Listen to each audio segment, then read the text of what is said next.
Sunshine glowing on a turquoise sea. I'm swaying just for you and me. Island rhythm never leaves a trace, but it's tattooed on my soul's embrace. White sand stretch where the heart runs free. Laughter echoes on the island breeze. Steel drums playing on the moonlit trees. Moving easy, living out in fantasy. Antigua's calling so wild and free. Barbuda whispers, be here with me. Feel the vibe on the canopy. In this paradise you wanna be.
At the heart of the Caribbean, cushioned by white sandy shores and surrounded by pure crystalline waters, a secret paradise awaits you. Join us on a journey through this enchanting paradise. A twin island jewel where world-class hospitality comes with boundless natural beauty. Discover the Caribbean's best hidden treasure. Dive in and discover Antigua and Barbuda. Enjoy the spectacular landscape as it unfolds before you from high above the warm Caribbean Sea. Gentle rolling limestone hills covered with lush acacias and mahogany lead down to coves and lagoons and onto 365 beautiful beaches. A different beach for every day of the year. Barbuda is an eco-lover's paradise where long, pink and sandy white beaches are protected by impressive barrier reefs, keeping you as secluded and untouched as the island's beauty. Just as Antigua and Barbuda's beauty will capture your imagination, its history will also enthrall you. From early natives through Christopher Columbus and recent British influence, these islands are a truly unique place where past and present meet harmoniously at every corner.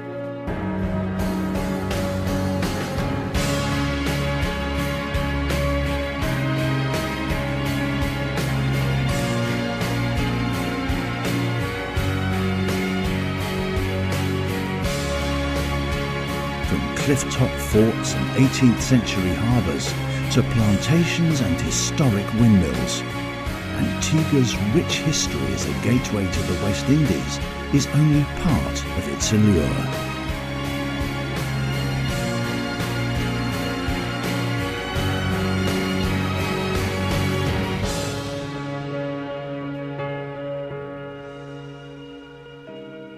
Antigua and Barbuda offer everything the discerning traveller may need.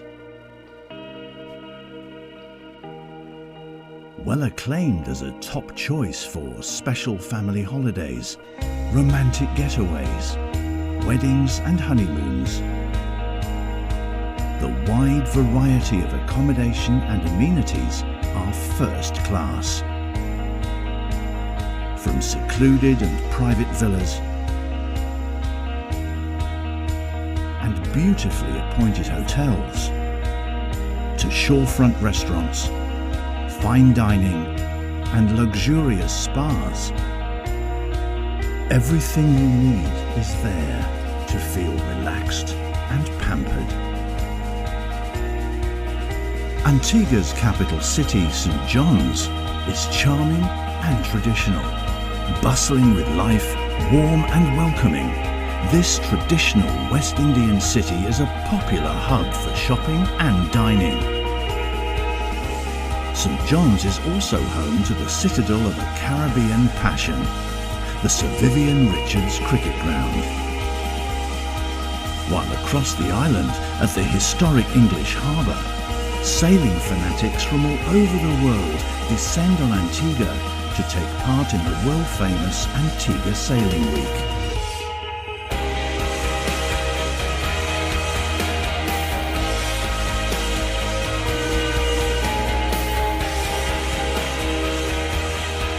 Well known for its annual carnival, Antigua and Barbuda is also home to a vibrant music scene.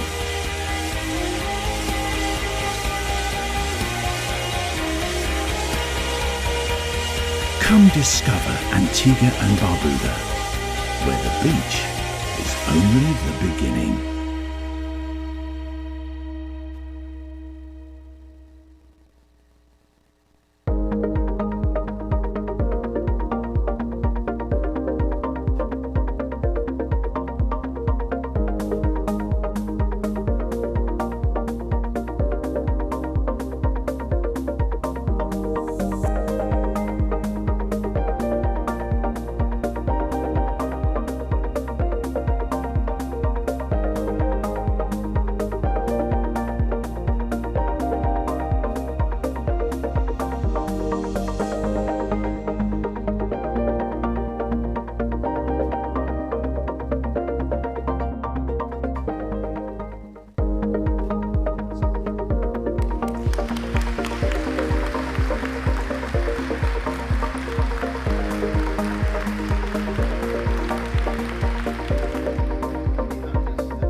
Sunshine glowing on a turquoise sea. I'm swaying just for you and me. Island rhythm never leaves a trace, but it's tattooed on my soul's embrace. White sand stretch where the heart runs free. Laughter echoes on the island breeze. Steel drums playing on the moonlit trees. Moving easy, living out in fantasy. Antigua's calling so wild and free. Barbuda whispers, be here with me. Feel the vibe on the canopy. In this paradise you wanna be.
Ladies and gentlemen, the time allocated for the break is over. We ask you to kindly return to your places so we may continue with this process.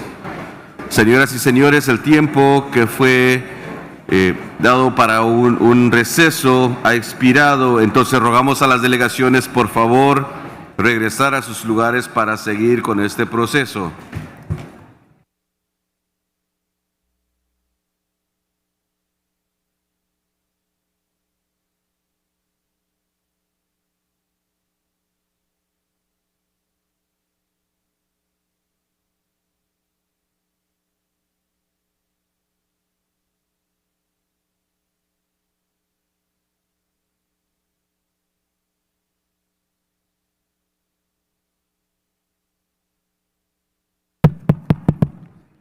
Señor presidente, tan pronto estén todas las delegaciones en sus sillas, podemos continuar con el proceso y la distribución de papeletas. Point of order, sorry. Can we quickly settle down? And in settling down, I recognize the delegate of Antigua and Barbuda on a point of order. Thank you very much, Mr. Chairman. Mr. Chairman, we've invited all of these lovely people to Antigua and Barbuda.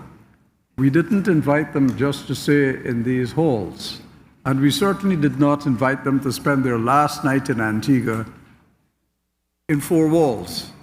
We wanted them to be in the atmosphere of a tropical island, to be able to enjoy the wonderful sea breezes, the great cuisine, and of course, our magnificent rum.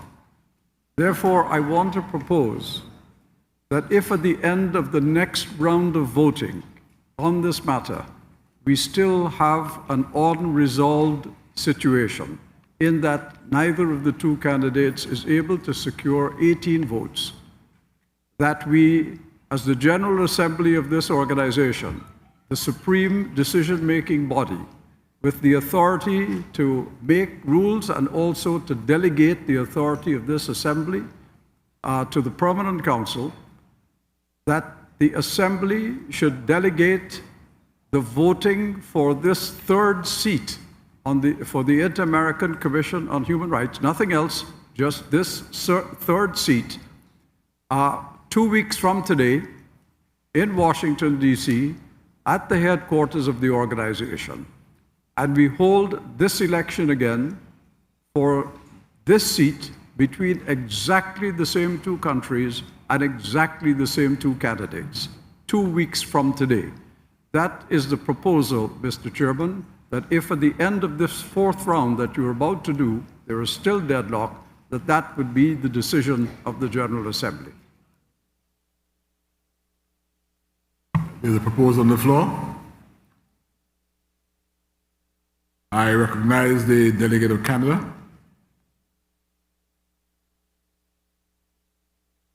Canada would like to second the proposal from Antigua and Barbuda. It's moved and seconded by Antigua, Barbuda, and Canada. I recognize the delegation of Mexico. Muchas gracias, señor presidente. Al ser una de las dos delegaciones involucradas en esto, necesitaría, por favor, nuevamente pedir tiempo para poder ejercer una opinión respecto a la propuesta de Antigua y Barbuda. We could, in the meantime, proceed with the ballots, because the next step is the ballots. The proposal is that we proceed with the fourth round of voting, and the recommendation, which is moved by Antigua, seconded by Canada, will take effect after we have exercised that ballot. I recognize, okay, there's another name on the board, that's gone. I recognize Grenada.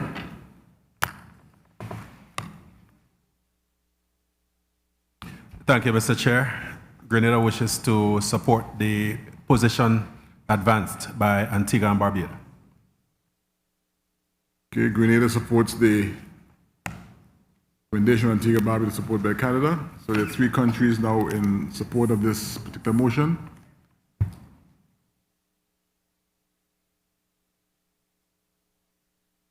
So we will proceed with the distribution of ballots.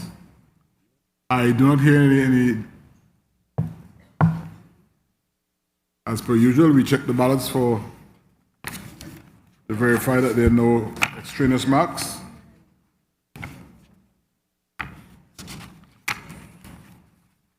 Ballots seem to be in good condition, awaiting the affixing of your respective marks, reminding you that a candidate can only achieve victory having attained 18 votes, a minimum of 18 votes. Instructions to proceed with distribution of ballots, the Secretariat.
Fábio de Sá e Silva, Brasil.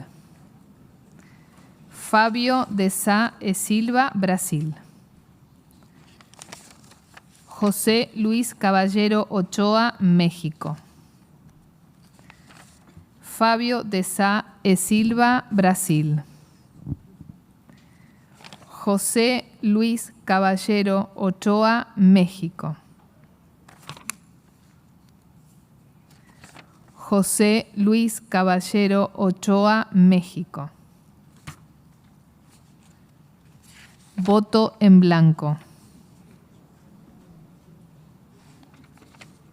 José Luis Caballero Ochoa, México.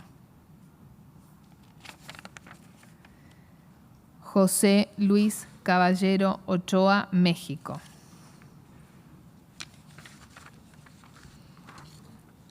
Fábio de Sá e Silva, Brasil. Fábio de Sá e Silva, Brasil. José Luis Caballero Ochoa, México. José Luis Caballero Ochoa, México. José Luis Caballero Ochoa, México. José Luis Caballero Ochoa, México. Fábio de Sá e Silva, Brasil.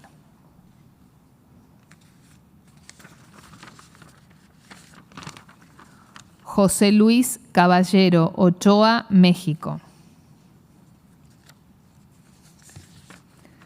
Francisco de Sá e Silva, Brasil.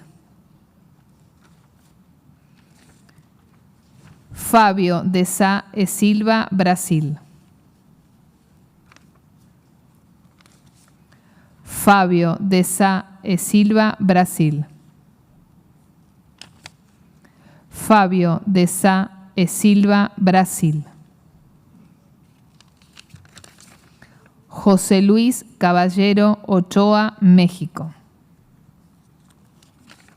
José Luis Caballero Ochoa, México. Fábio de Sá e Silva, Brasil.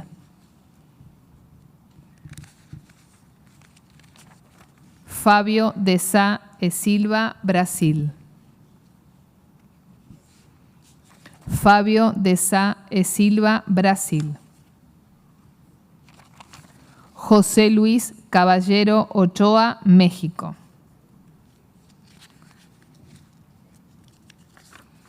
Fábio de Sá e Silva, Brasil.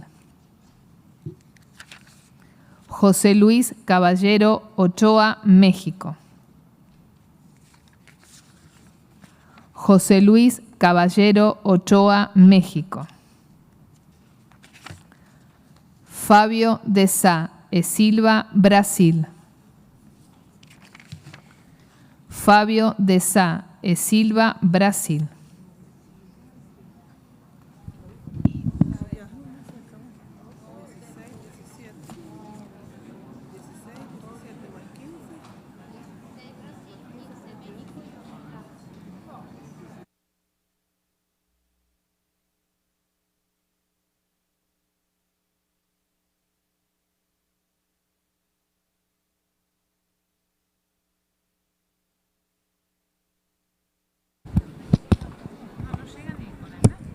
No.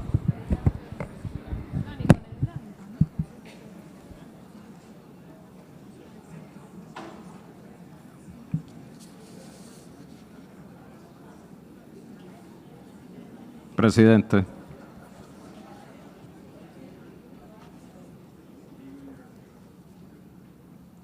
Please, Mr. Scrutineer, report to the Assembly the count of the ballots.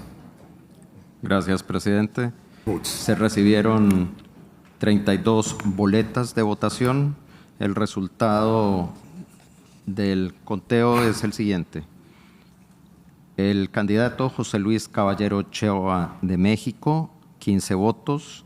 El candidato Fábio de Sá e Silva de Brasil, 16 votos. Un voto en blanco. Thank you, Mr. scrutineer. Here we are after 4 rounds of voting. I do have some shares in the Kentucky franchise.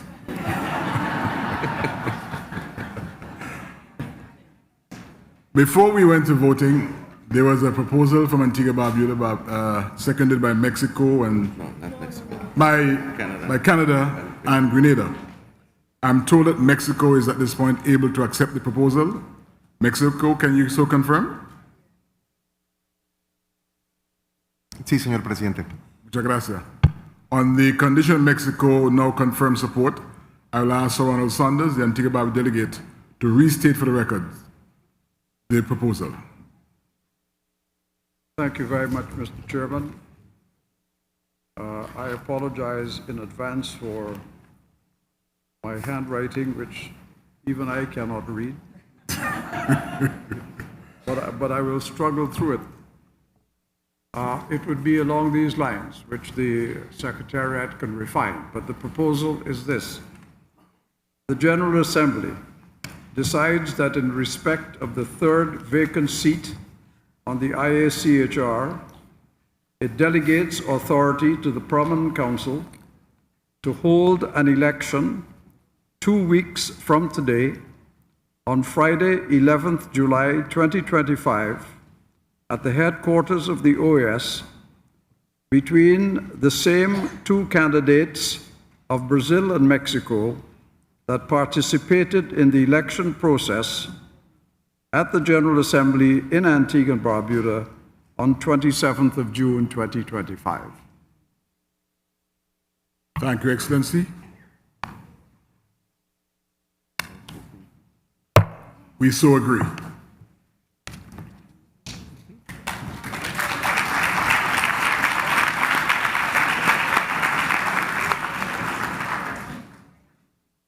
We will now continue the... Costa Rica.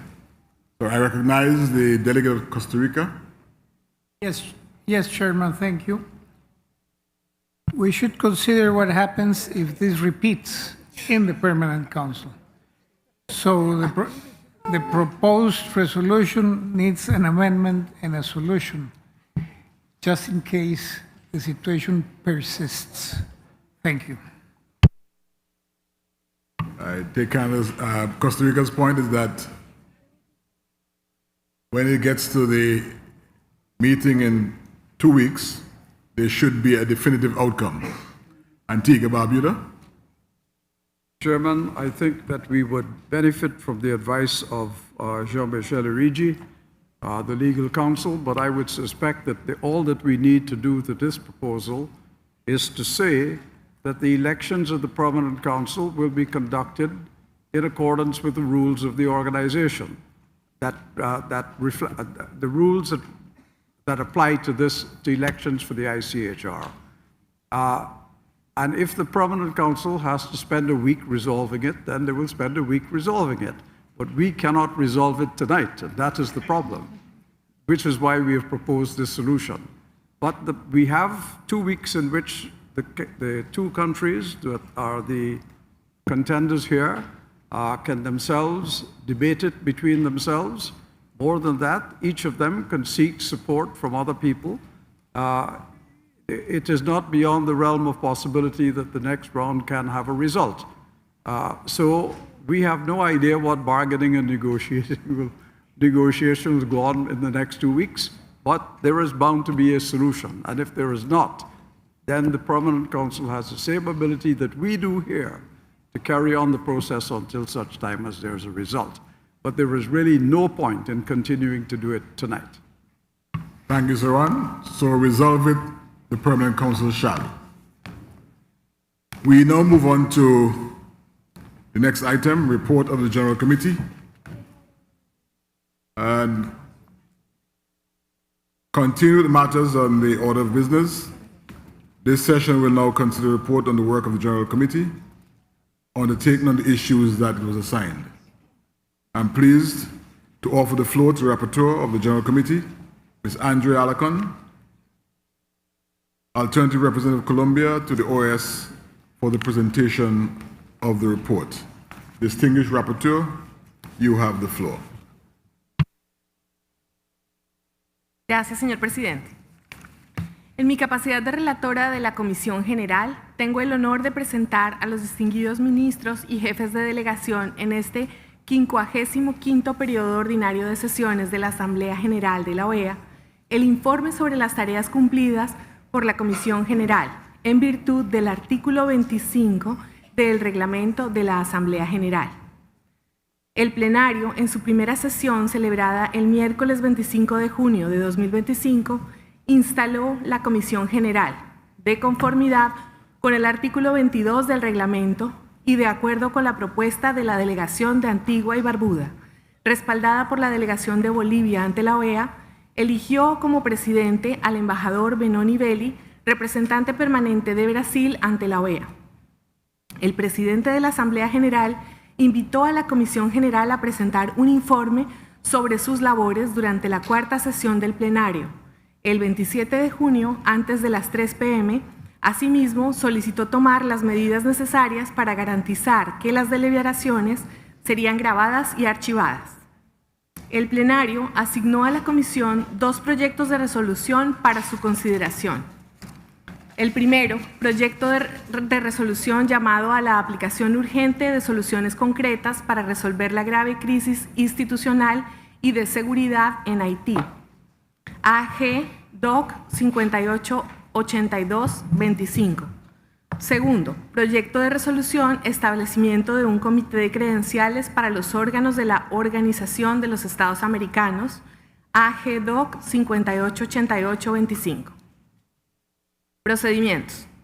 En su primera sesión celebrada el 26 de junio de 2026, la Comisión General consideró y aprobó el proyecto de orden del día, documento AG-CG-OD1-25, que incluía los 2 proyectos de resolución arriba mencionados.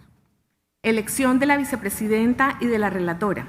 De conformidad con lo dispuesto en el artículo 24 del reglamento de la Asamblea General, la Comisión procedió a elegir a su vicepresidenta y a su relatora.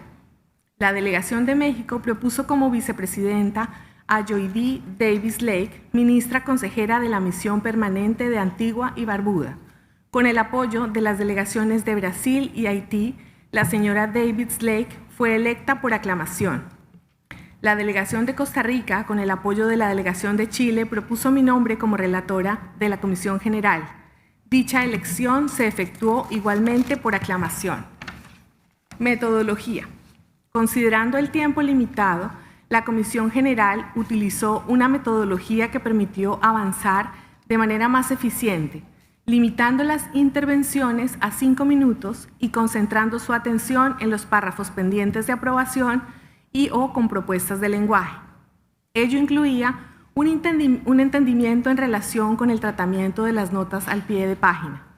Esta forma de proceder surgió de una propuesta originalmente presentada por la Presidencia de la Comisión General, documento AG-CG-0125. Sesiones. La Comisión General celebró 2 sesiones, en la mañana y en la tarde del jueves 26 de junio, para considerar los asuntos que le fueron asignados. Bajo la acertada conducción de su presidente, el embajador Benoni Belli, representante permanente de Brasil, la Comisión General aprobó por consenso los 2 proyectos de resolución que le fueron asignados. A continuación, se presenta un resumen del tratamiento de los proyectos encomendados a la Comisión General para la consideración del Pleno. Primero, proyecto de resolución llamado a la aplicación urgente de soluciones concretas para resolver la grave crisis institucional y de seguridad en Haití. La Comisión consideró este proyecto de resolución en su primera y segunda sesión de trabajo. El proyecto fue sometido a la Comisión General por el Consejo Permanente. Contaba con comentarios de la Delegación de Estados Unidos en 2 párrafos preambulares y en 5 párrafos resolutivos. Sin embargo, el texto había sido preacordado por el Consejo Permanente. Con relación al párrafo preambular segundo, la Delegación de Haití solicitó delimitar el ámbito del territorio cuyo control está bajo control de las pandillas armadas, únicamente a ciertas partes del territorio nacional, mientras que en el párrafo preambular 11º se incluyó la resolución 2751 del Consejo de Seguridad. Se adoptaron los siguientes párrafos operativos con las enmiendas sugeridas por la delegación de los Estados Unidos. 4. Relativo al llamado a apoyar la misión multinacional de apoyo a la seguridad. El 10 sobre el llamado a implementar las resoluciones del Consejo de Seguridad de Naciones Unidas y el 14 sobre la solicitud al secretario general de desarrollar un plan de acción en consulta con el gobierno de Haití.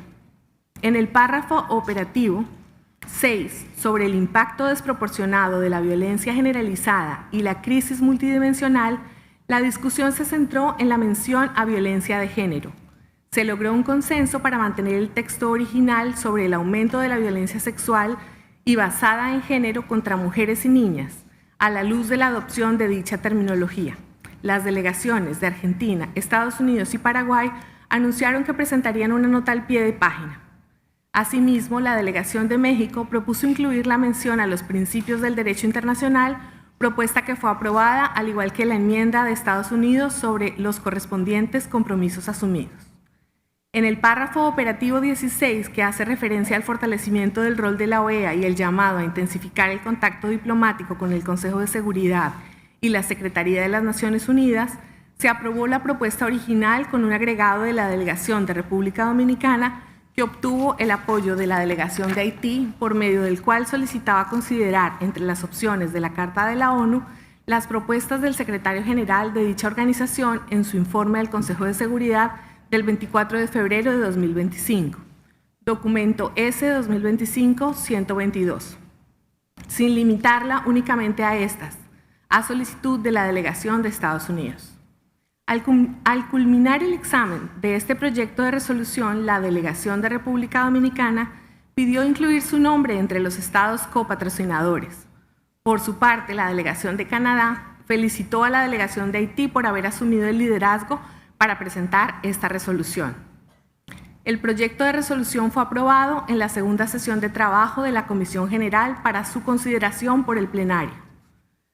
Segundo proyecto de resolución, establecimiento de un comité de credenciales para los órganos de la Organización de los Estados Americanos, AG-DOC 588825. La Comisión consideró este proyecto de resolución en su segunda sesión de trabajo.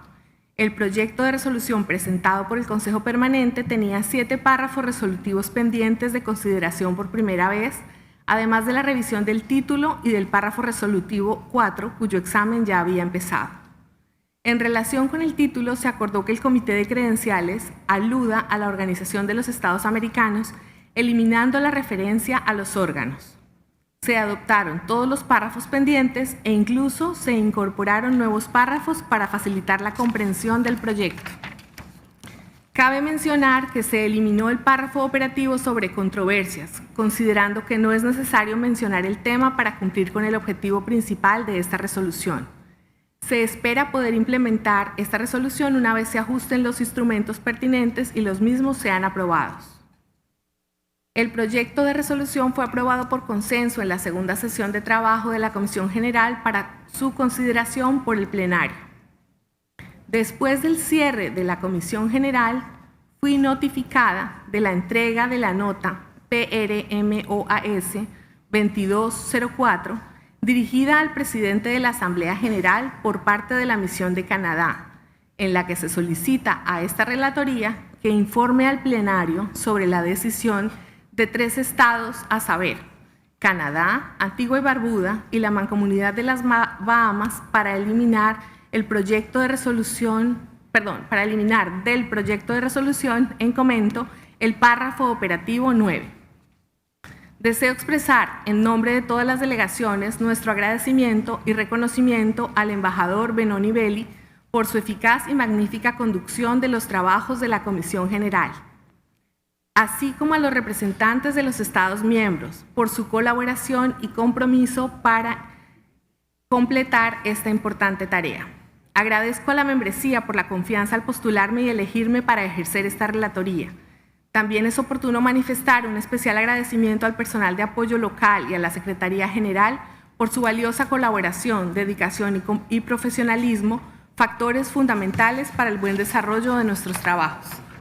Tengo el honor de someter este informe a consideración de las ministras, ministros y jefes de delegación en el 45º periodo ordinario de sesiones de la Asamblea General. Muchas gracias.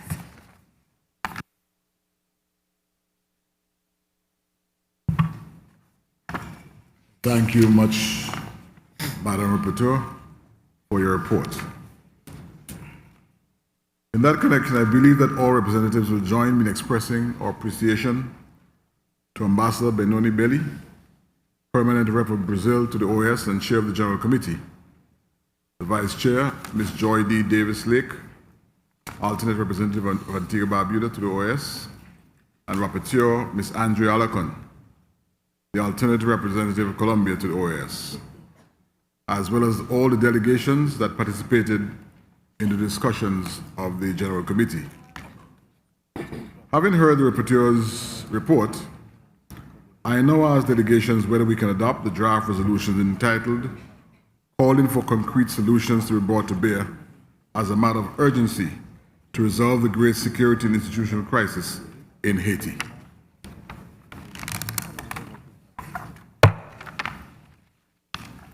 Adopted. With respect to the draft resolution entitled Establishment of a Credentials Committee for the Organs of the OAS, as reported by the Rapporteur, the delegation of Canada, coordinating with the delegations of Antigua and Barbuda,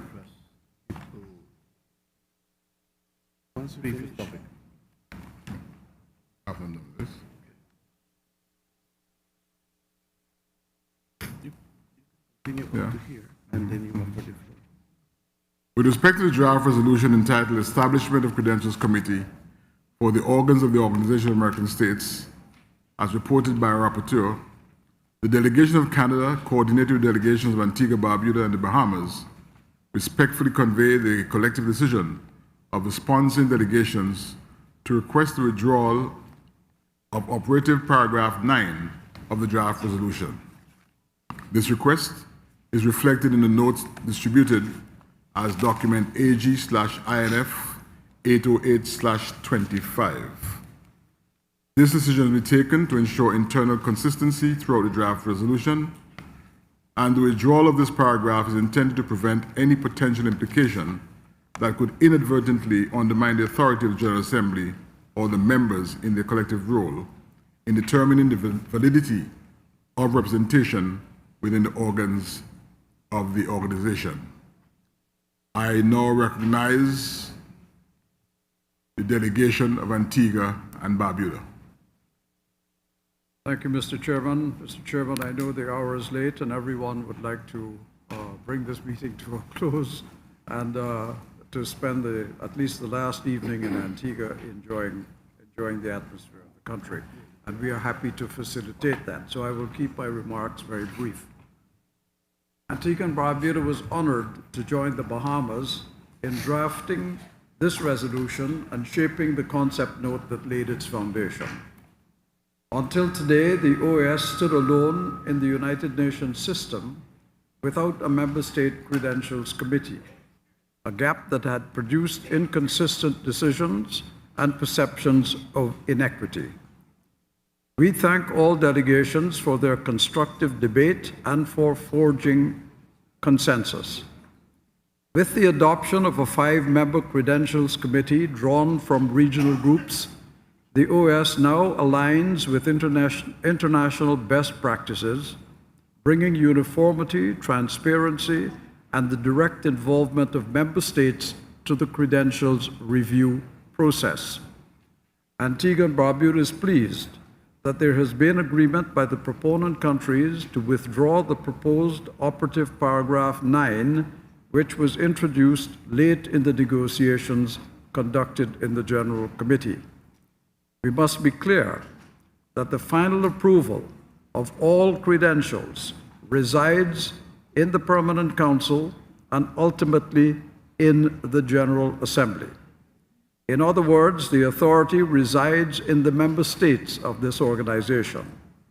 In this way, we can avoid past errors by not credentialing any persons who are not accredited by the government in effective control of a member state in strict accordance with the OAS Charter and international law. This safeguard will prevent confusion over unauthorized or interim actors seeking to claim representation without lawful authority.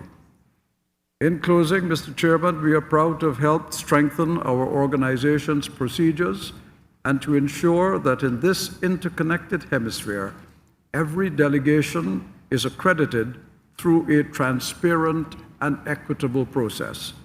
We look forward to the committee's inaugural session and to the enhanced confidence that its work will bring to all OAS deliberations. Thank you very much, Mr. Chairman. Thank you, Antigua and Barbuda. The delegation of the Bahamas. Good evening, Chair, distinguished colleagues. The delegation of the Bahamas is pleased to join Antigua and Barbuda as the proponents and Chile and St. Lucia as co-sponsors of this important resolution on the establishment of a credentials committee for the Organization of American States. We thank the Chair of the General Committee, Ambassador Belli, and the Vice Chair, Ms. Joy D. Lake, and the Rapporteur, Ms. Andrea Alarcon, for their sterling efforts.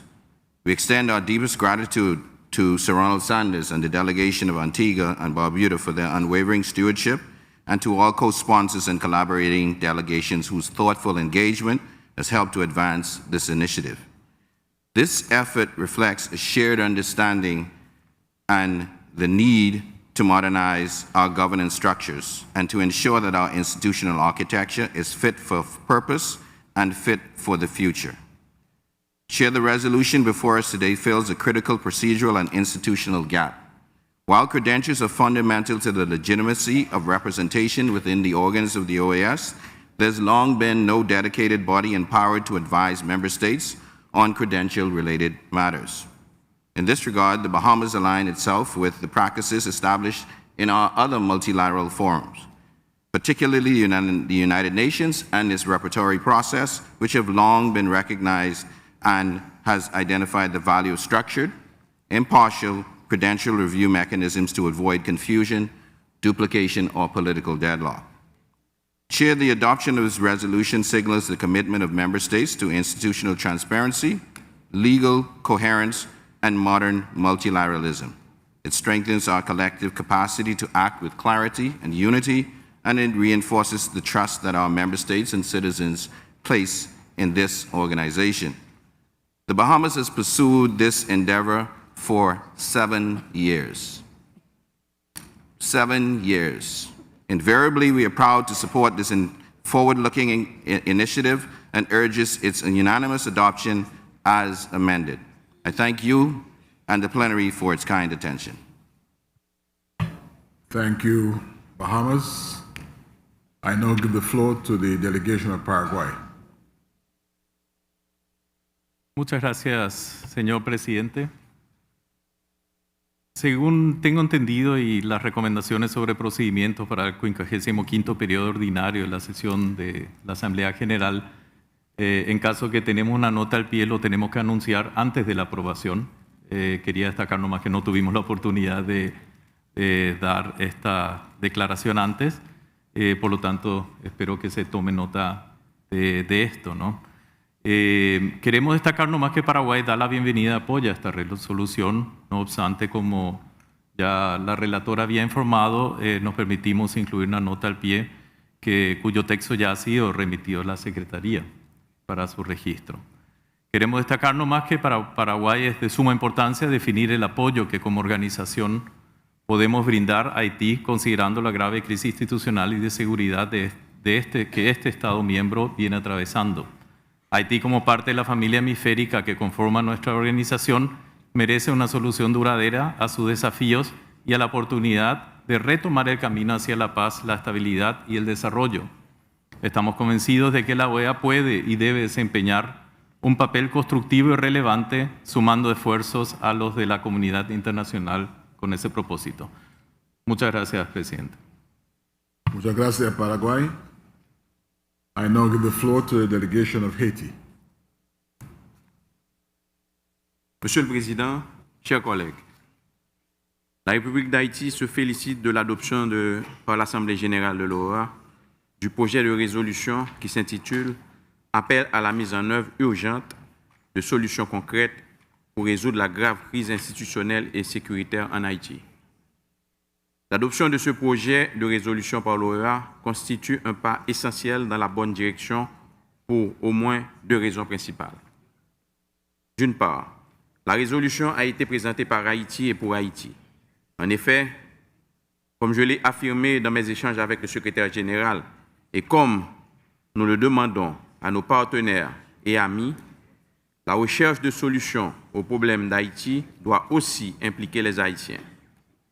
D'autre part, cette résolution pose les fondements d'un partenariat renforcé avec nos partenaires internationaux et doit déboucher sur la mise en œuvre d'un plan d'action global centré sur les priorités définies par les autorités haïtiennes. J'exprime donc notre gratitude à tous les pays membres qui ont supporté la cause d'Haïti à travers cette résolution.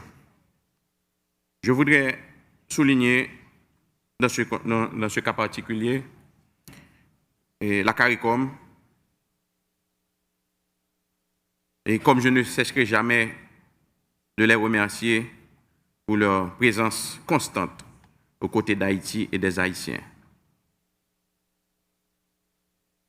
Je remercie aussi la République dominicaine et les États-Unis qui ont coparrainé avec nous cette résolution. Monsieur le Président, permettez-moi de souligner rapidement que cette résolution, comme l'indique son titre, est un appel à privilégier les solutions concrètes et urgentes en vue d'aider Haïti à venir à bout de cette crise multidimensionnelle qui n'a que trop duré. À cet égard, la résolution propose des réponses claires et réalisables dans le cadre d'une coordination nécessaire des efforts régionaux et internationaux afin de répondre efficacement aux défis sécuritaires, humanitaires, politiques et institutionnels d'Haïti. Nous apprécions donc à sa juste valeur le fait que la résolution demande de, je cite, « soutenir le travail mené par les autorités haïtiennes pour établir l'ordre public », fin de citation, tout en encourageant les États membres de l'OEA à intensifier leurs efforts à travers leurs actions concrètes comme, je cite, « un soutien renforcé aux forces de sécurité nationale haïtiennes et à la mission multinationale d'appui à la sécurité afin de croître leur efficacité », fin de citation. Nous nous félicitons également du dispositif de la résolution qui, je cite, « charge le secrétaire général de l'OEA, en étroite collaboration avec Haïti, d'élaborer un plan d'action global incluant des efforts visant à mobiliser des ressources alignées sur les priorités haïtiennes ainsi que la participation de l'organisation à la convocation d'une conférence internationale de bailleurs. » Fin de citation. Monsieur le Président, chers collègues, l'expérience nous montre que nous progressons toujours mieux ensemble. Et surtout, nous allons beaucoup plus loin lorsque notre action est guidée par un sens profond de responsabilité partagée. Dans ce contexte, je renouvelle mes profonds remerciements à vous tous autour de la table.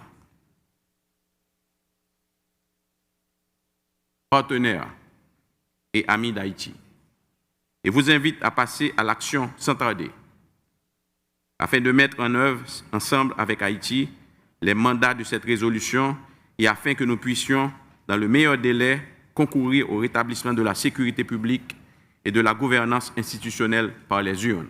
Je vous remercie.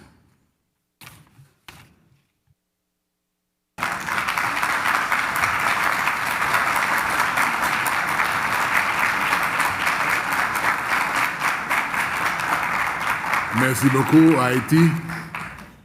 A pasar la palabra ahora a la delegación de Panamá. Thank you, Chair.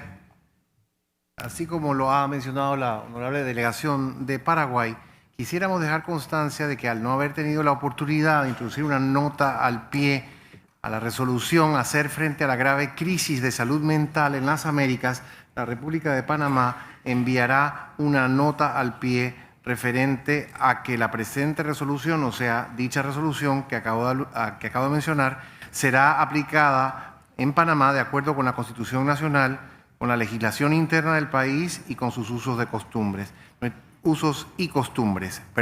Nuestra misión permanente ante la OEA remitirá ese pie de página para que sea añadido a la resolución hacer frente a la grave crisis de salud mental en las Américas. Le rogamos tomar nota a la Secretaría. Muchas gracias, señor presidente. Gracias. Pasamos la palabra ahora a la delegación de El Salvador. Gracias, señor presidente. El Salvador celebra la aprobación de la resolución llamado a la aplicación urgente de soluciones concretas para resolver la grave crisis institucional y de seguridad en Haití, que debe ser una guía hacia una acción coordinada y articulada que nos permite implementar soluciones integrales para superar la grave crisis multidimensional que impacta al hermano pueblo de Haití, exacerbada por la violencia indiscriminada y creciente de las bandas armadas. El Salvador ha acompañado a Haití en horas difíciles que ese país ha afrontado a lo largo de su historia y esta no es la excepción. Conocemos de primera mano el sufrimiento del pueblo haitiano en estos momentos y guiados bajo un espíritu solidario, hemos materializado nuestro apoyo a Haití con el despliegue de un contingente de 78 militares como parte de la misión multinacional de apoyo a la seguridad de Haití, quienes realizan tareas de evacuación médica aérea, poniendo a disposición nuestro mejor equipo y personal con amplia y reconocida experiencia nacional e internacional. Confiamos que primará el compromiso de la comunidad internacional de buscar soluciones para garantizar que todos los esfuerzos para promover la seguridad y estabilidad en Haití sean sostenibles y acorde a la realidad que vive este país hermano.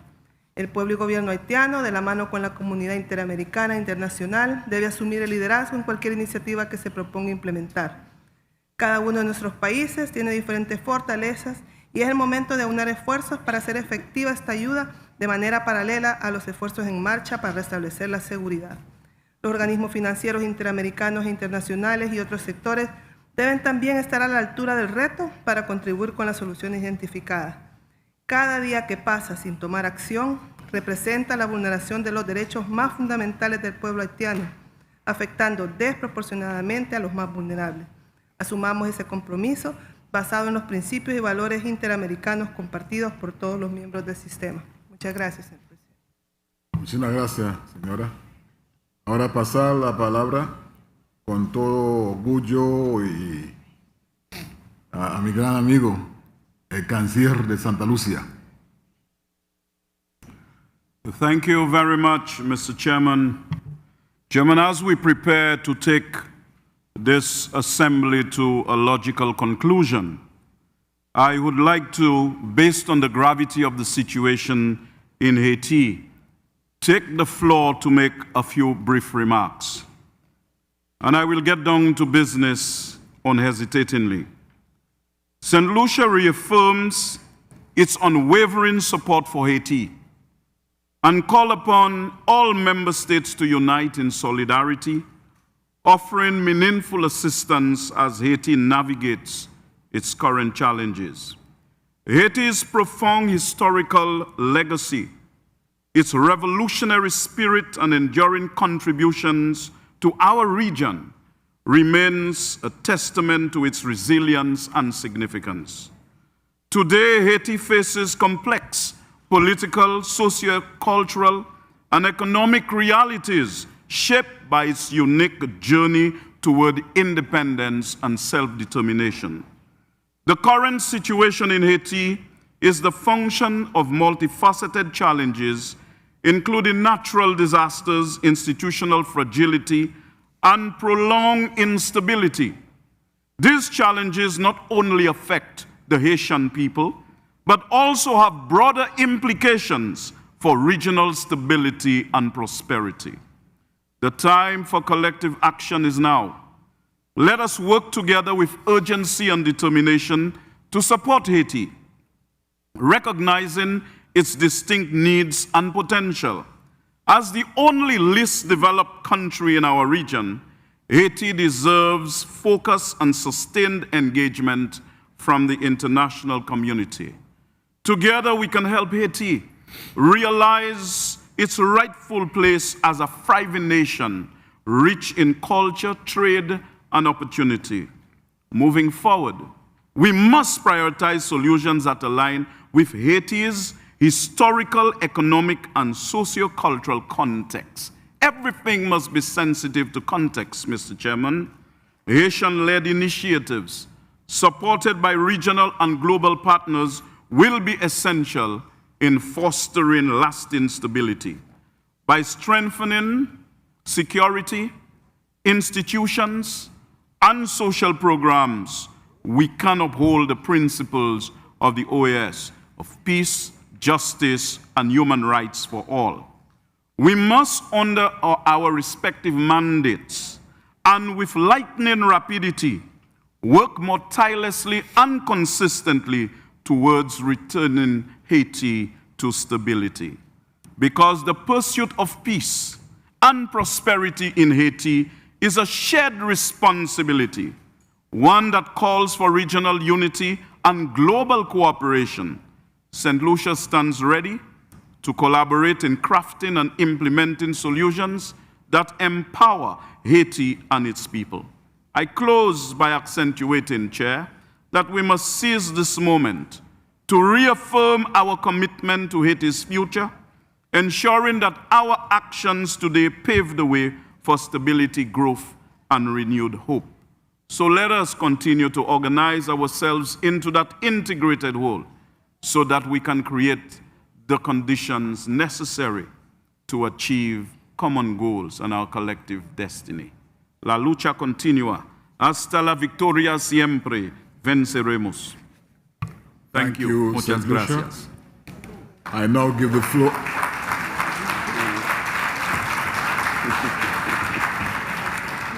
I now give the floor to the delegation of the United States. Thank you, Chair. The United States strongly supports the resolution just adopted regarding the security crisis in Haiti as one of its co-sponsors, and it commends the Haitian delegation for its leadership and perseverance. We endorse the Haitian-led process to restore constitutional order and democratic governance. We are proud to be a principal supporter of the multinational security support mission, which is critical to stabilizing the worsening security environment, facilitating humanitarian access, and creating space necessary for political solutions. At the same time, these components are not enough. Call on all OAS member states to urgently deepen their support for the Haitian people through diplomatic, technical, material means, and work with them on the road to security, elections, peace, and institutional renewal. As Deputy Secretary Landau indicated the other day, we believe the OAS can and must play a greater role in this effort as an absolutely vital organizer of coordinating all these different components that are necessary to assist the authorities in Haiti in restoring their wonderful country.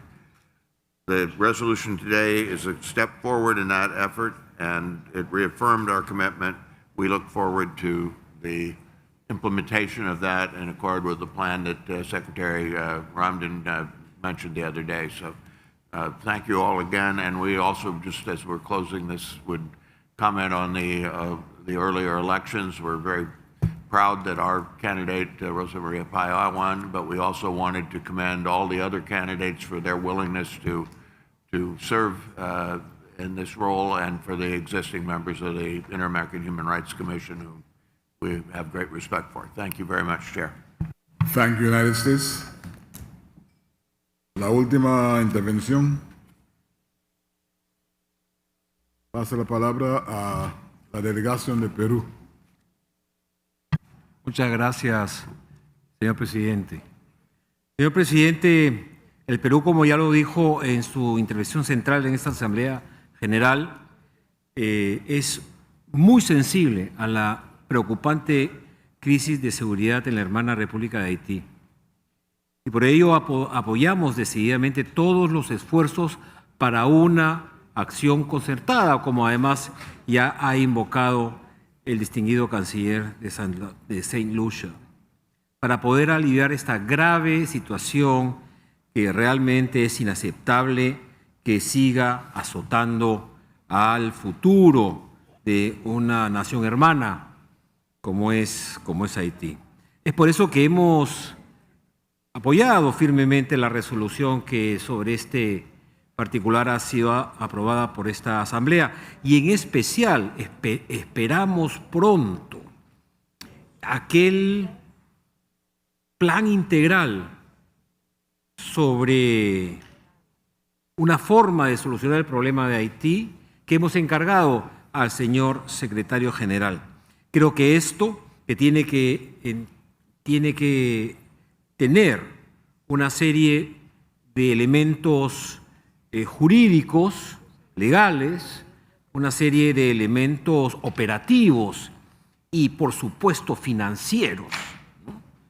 Es algo que es central y nos va a ayudar en realidad a tener claridad en dónde podemos y cómo podemos ayudar todos los países de esta organización a nuestra hermana República de Haití. De otro lado, señor presidente, que tal como lo han hecho los distinguidos cancilleres, vicecancilleres y representantes de Panamá y del Paraguay, nosotros también en nuestra alocución central hicimos referencia que apoyamos y que constituye una prioridad nacional peruana lo aprobado en aquella resolución intitulada Hacer frente a la grave crisis de salud mental en las Américas. Y es por ello que habremos, con su venia, señor presidente, habremos de solicitar a la Secretaría que se incluya un pie de página a esta resolución, en el sentido que las políticas públicas en esta materia, que, repito, constituyen prioridad nacional para el Perú, se habrán de implementar de manera progresiva y conforme a los principios del Estado de Derecho, respetando siempre nuestro marco jurídico interno y, va de suyo, las realidades propias del Perú. Muchas gracias, señor presidente. Thank you, Peru. I thank delegations for your very rich and positive interventions. I now consult plenary. With this in mind, can we therefore approve the draft resolution entitled Establishment of a Credentials Committee for the Organs of the OAS? Adopted.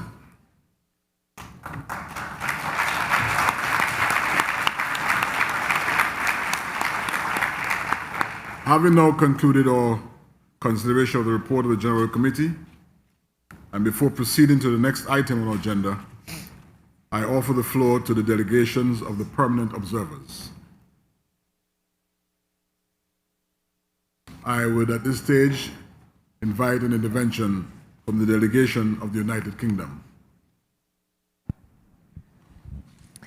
Secretary General, Assistant Secretary General, Ministers, Delegates, friends.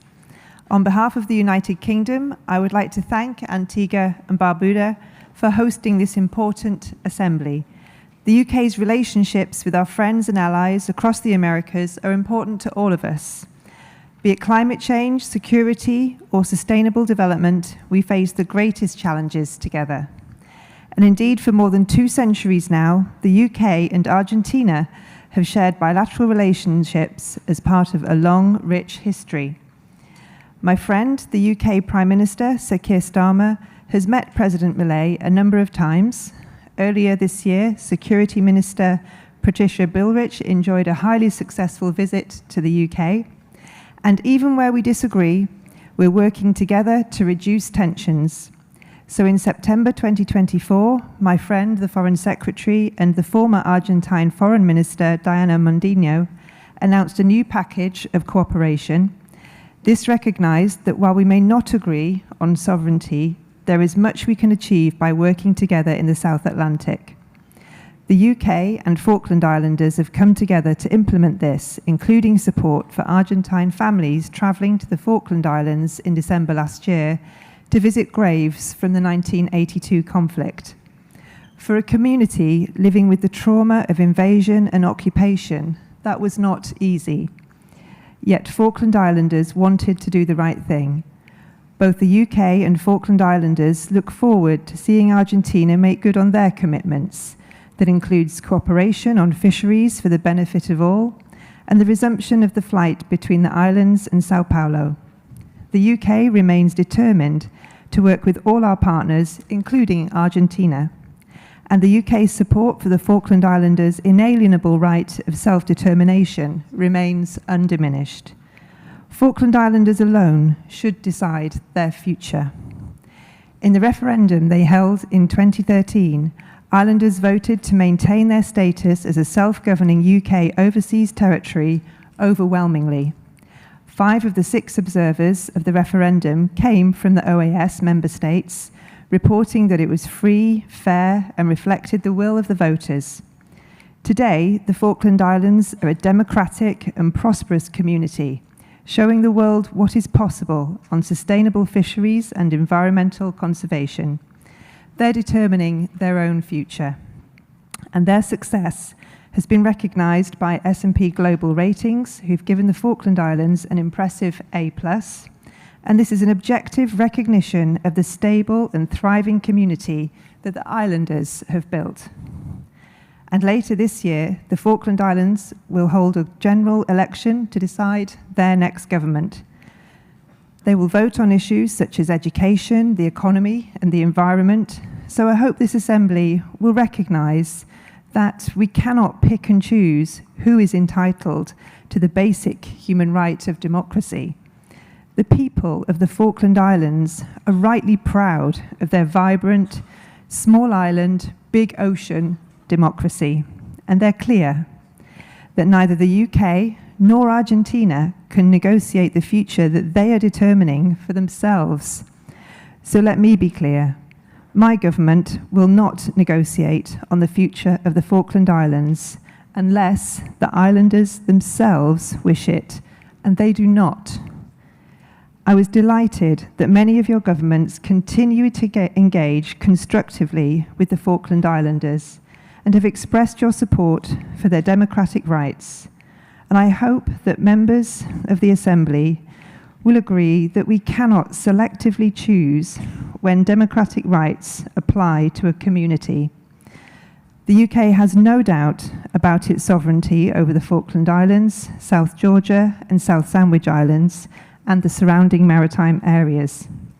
And we have no doubt that the principle and the right of self-determination enshrined in the UN Charter and in Article 1 of the 2 UN Covenants on Human Rights. By virtue of this, Falkland Islanders can determine their political status and pursue their economic, social, and cultural development freely. So the UK asks that the General Assembly takes note of the islanders' right of self-determination and that this statement is read into the record of this meeting. Thank you. Thank you to the delegation or the delegate of the United Kingdom. I recognize the delegate from Argentina.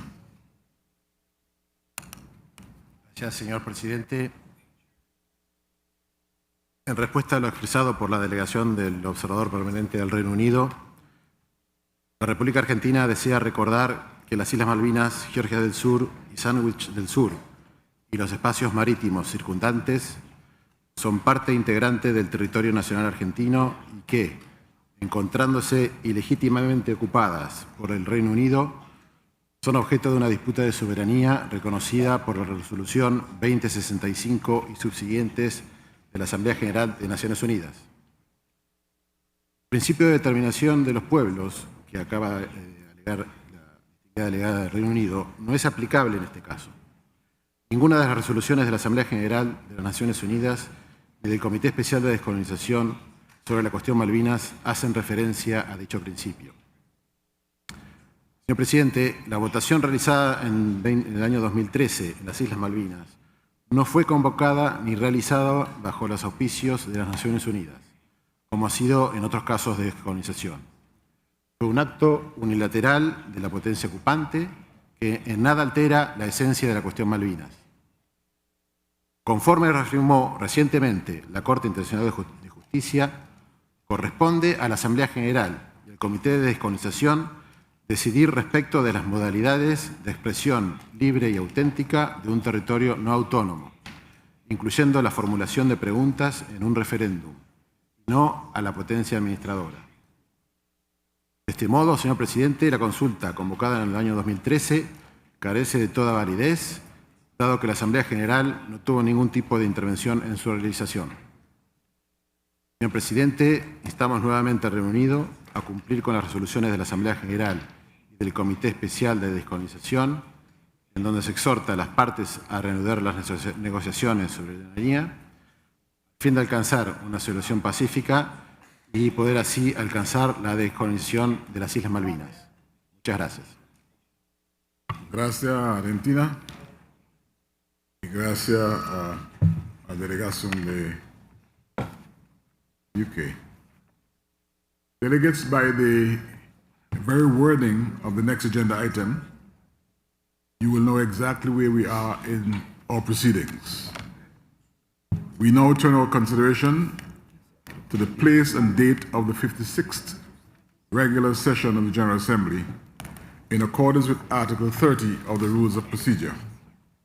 In that regard, I am pleased to announce that the government of the Republic of Panama has generously offered to host the General Assembly in 2026. It therefore gives me great pleasure in giving the floor to the head of the delegation of Panama to speak on his country's kind offer. Excellency, the floor is yours. Thank you, Chair. Señor Presidente, agradecería muchísimo que pudiese proyectar el video que la delegación de Panamá ha preparado para la ocasión.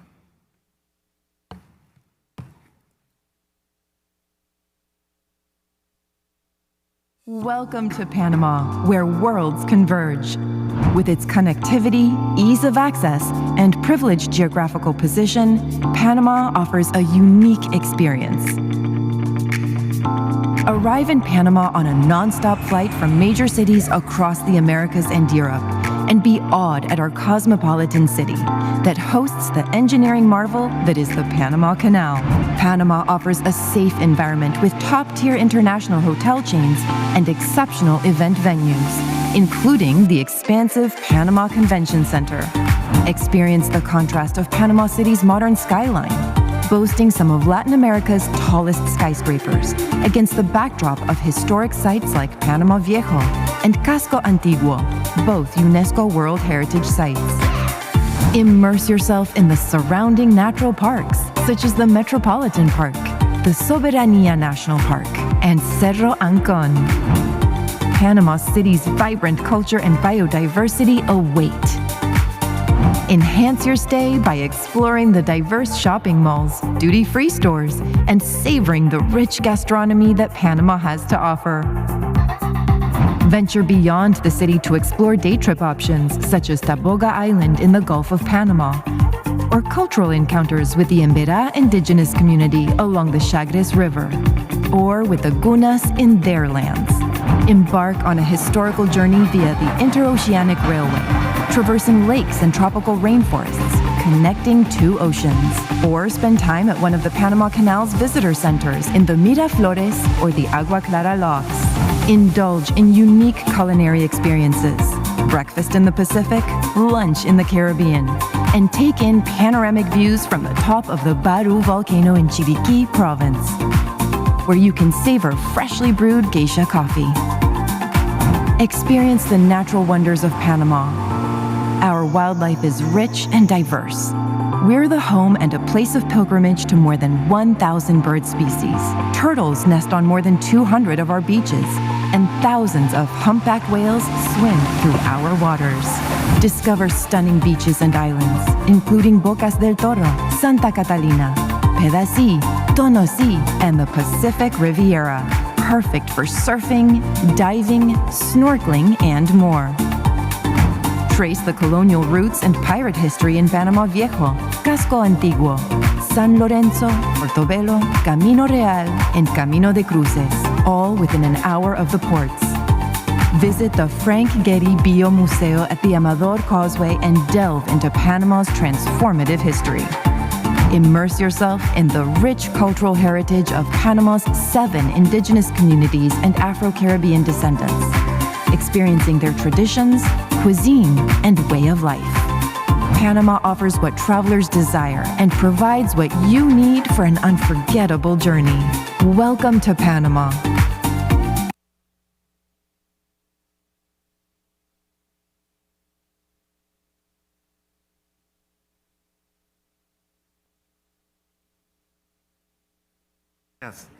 Gracias, señor presidente. La República de Panamá, con gran complacencia, ofrece nuestra capital como sede para la 56ª Asamblea General de la Organización de los Estados Americanos. Asumimos el compromiso de acoger esta cita hemisférica con la dignidad, apertura y responsabilidad que demandan las actuales circunstancias.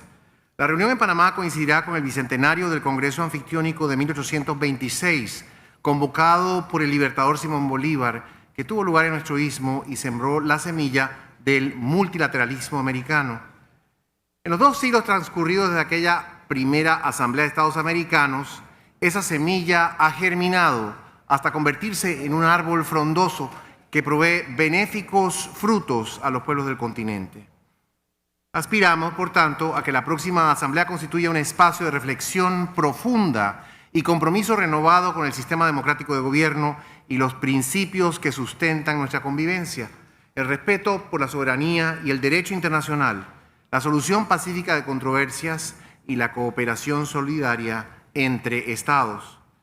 Para dar sustancia a nuestro propósito de apuntalar el multilateralismo, hemos invitado a varios órganos del sistema interamericano a sesionar en Panamá en 2026, entre ellos la Corte Interamericana de Derechos Humanos, el Comité Interamericano contra el Terrorismo, el Comité Jurídico Interamericano, la Comisión Interamericana de Derechos Humanos, la Comisión Interamericana de Telecomunicaciones, la reunión de ministros en materia de seguridad pública y la reunión de ministros, ministras y altas autoridades de desarrollo social, entre otras. Panamá reitera su firme voluntad de contribuir al mantenimiento del sistema interamericano. Nos alegra la oportunidad de recibirlos el año entrante con la calidez característica del pueblo panameño y, para parafrasear a nuestra querida ministra Sarabia de Colombia, con cumbia panameña, con tamborito, con salsa y quizás hasta con algo de reggaetón. Nos despedimos con la convicción de que trabajando juntos podremos avanzar hacia una región más resiliente, inclusiva y democrática, y que los recibiremos cálidamente en nuestro hermoso país el año entrante. Muchas gracias, señor presidente. Gracias. Muchísimas gracias a la delegación de Panamá, con gran orgullo. Tenemos ahora la palabra de la delegación dominicana.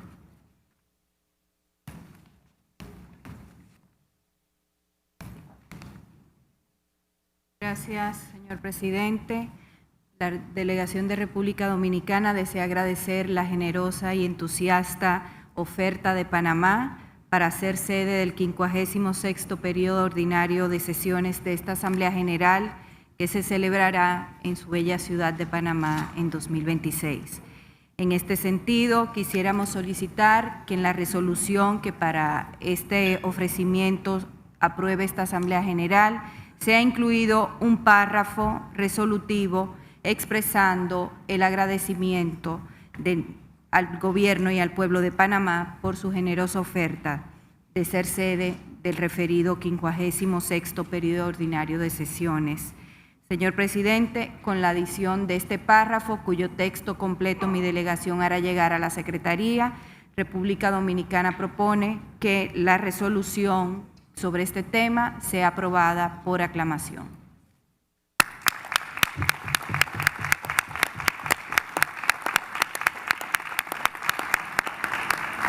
The draft resolution, place and date for the 56th regular session of the General Assembly is adopted by acclamation. Colleagues, having determined the place and date for the next regular session, we'll proceed with the immediate closing of this session.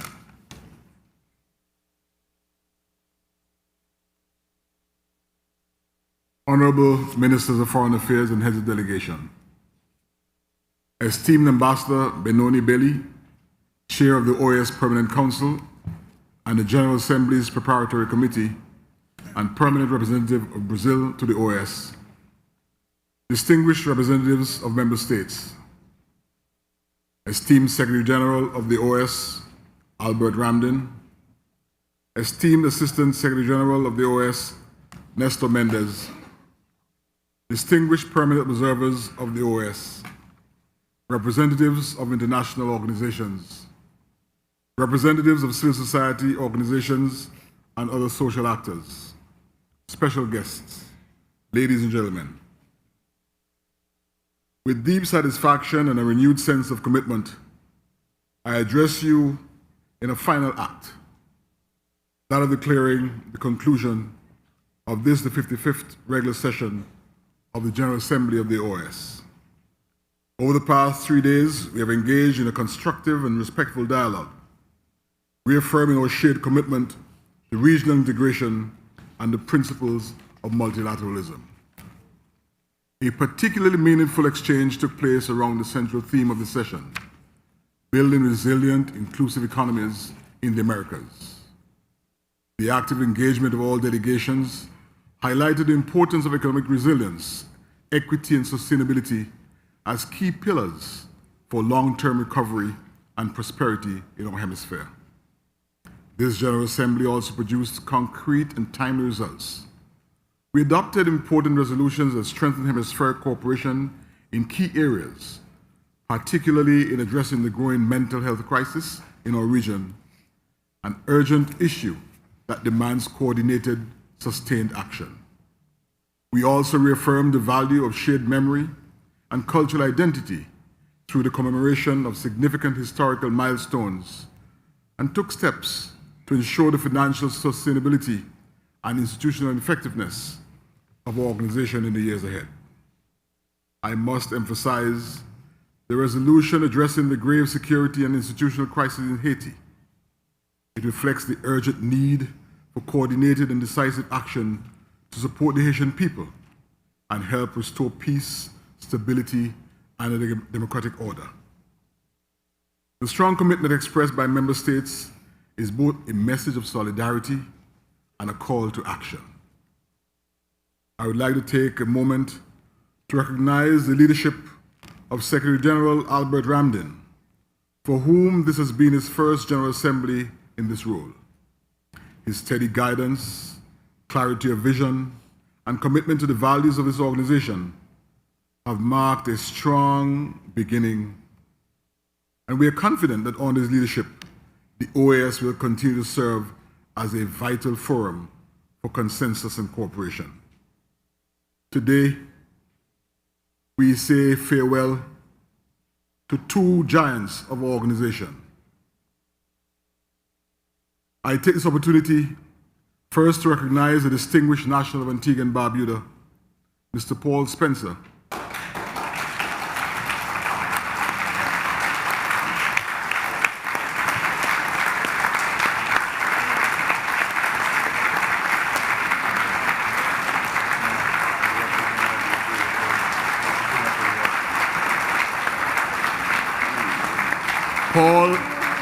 Paul has served his organization for an exceptional period of 32 years. For many of those years, he was the only national of my country on the professional staff at the OAS. Throughout his long and dedicated career, he has served in many capacities, including as advisor in the Office of the Secretary General and as an OAS country representative. The General Assembly marks his final participation before entering into retirement. On behalf of the government and people of Antigua and Barbuda, I wish to express our deep and abiding appreciation for his outstanding service, professionalism, and steadfast commitment to the principles and mission of this great organization. We extend to him our heartfelt thanks and best wishes for a rewarding and well-deserved retirement. Paul, we thank you.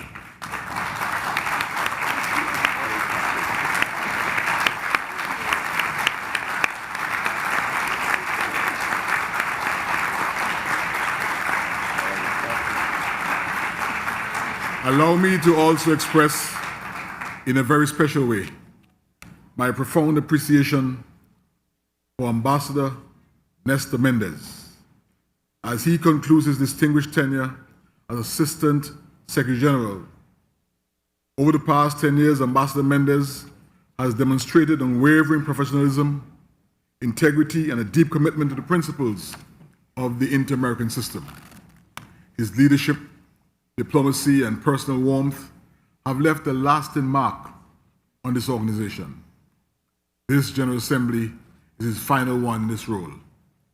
And it is only fitting that we recognize his extraordinary contribution. He has served the OAS with distinction and heart, always working to build bridges, strengthen unity, and promote the voice of all member states. We thank him deeply, profusely, and wish him the very best in the next chapter of his journey.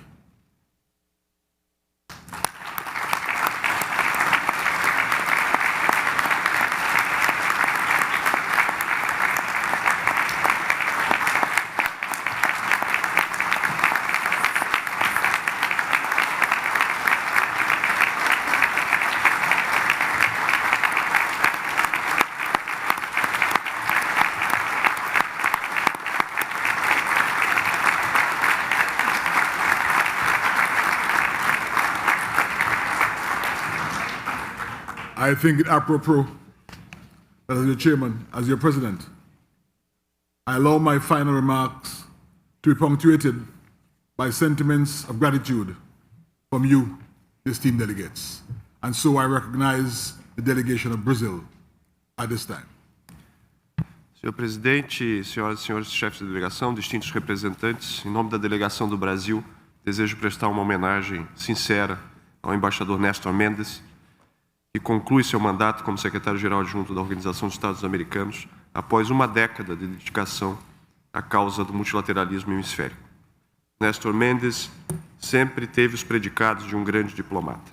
Formação acadêmica sólida, trajetória respeitável e compromisso com os valores do sistema interamericano. No exercício do cargo, ele se distinguiu de maneira ainda mais marcante, alçando-se à condição de uma referência na diplomacia hemisférica.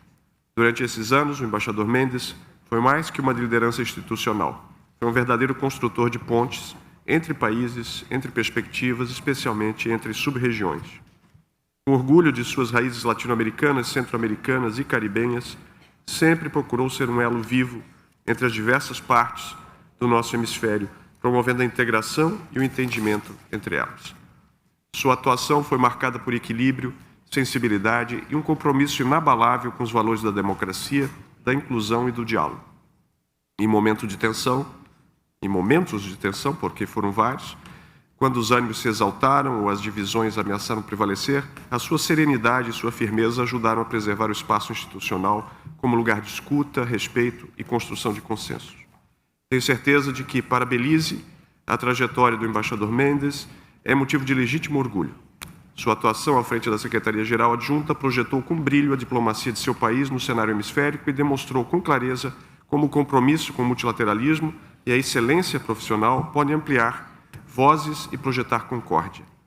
Ao embaixador Mendez, o Brasil expressa sua profunda gratidão por tantos anos de parceria, equilíbrio e dedicação ao bem comum das Américas. Que os próximos passos de sua jornada sejam tão inspiradores quanto o legado que hoje celebramos. Muito obrigado, embaixador. Thank you, Brazil. I recognize the delegation of St. Vincent and the Grenadines.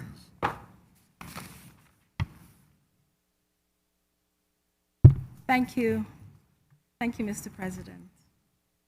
In my capacity as chair of the CD for the current semester, I take the floor to express sincere gratitude to His Excellency Néstor Mendez, Assistant Secretary General, at this, his final session of the OAS General Assembly.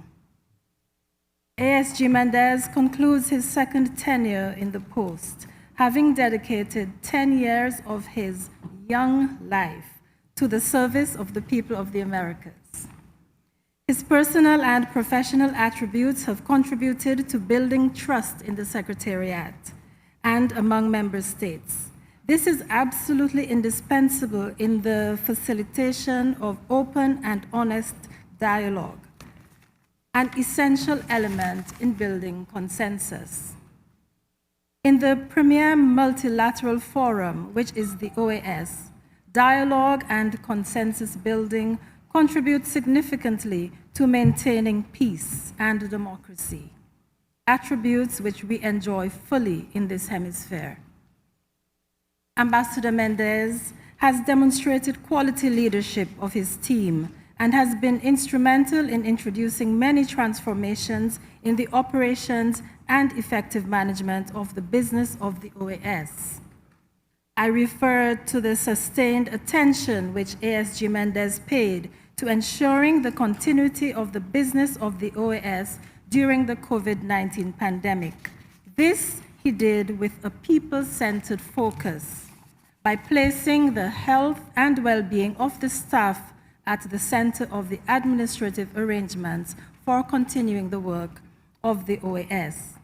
Here, I evoke the drive-through voting process introduced in 2020 that ensured that the elections occurred within the regulations of the organization while respecting COVID-19 protocols. Ambassador Mendez, your diplomatic acumen, your knowledge of the region, your love for the hemisphere and its people, your dedication to the enhancement of the human capital in the hemisphere. These are the attributes which made you an excellent hemispheric public servant. And I want to thank you for the work which you have done in the Organization of American States. We will miss you. Te echaremos de menos. Te queremos. And at this point, I'd also like to extend our gratitude to your first wife. That is a joke. He has one wife. One wife, Elvira. For sharing you with us. For sharing you with us. Te llevamos en el corazón. Te queremos.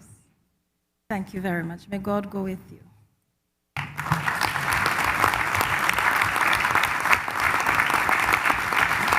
Thank you. I recognize the delegation of Belize. Thank you, Mr. President. Very quickly, Belize would like to, of course, add our voice to expressing our, and acknowledging the great service of Ambassador Mendez. Over the past decade, Ambassador Mendez has served this organization with exceptional dedication, bringing to the role not only tireless diplomacy and unwavering professionalism, but also a deep and genuine commitment to the principles of democracy, human rights, development, and security that underpin the inter-American system. His leadership has been instrumental in advancing initiatives that strengthened institutional effectiveness, deepened multilateral cooperation, and gave greater voice to small and vulnerable states within the hemisphere. Importantly, Ambassador Mendez is a steadfast advocate for hemispheric solidarity and integration.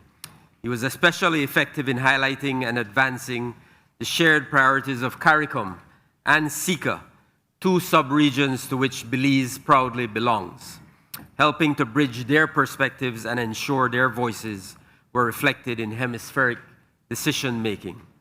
Ambassador Mendez's legacy is etched not only in the important programs he championed, but also in the trust, respect, and affection on full display today, which he earned from colleagues across the Americas.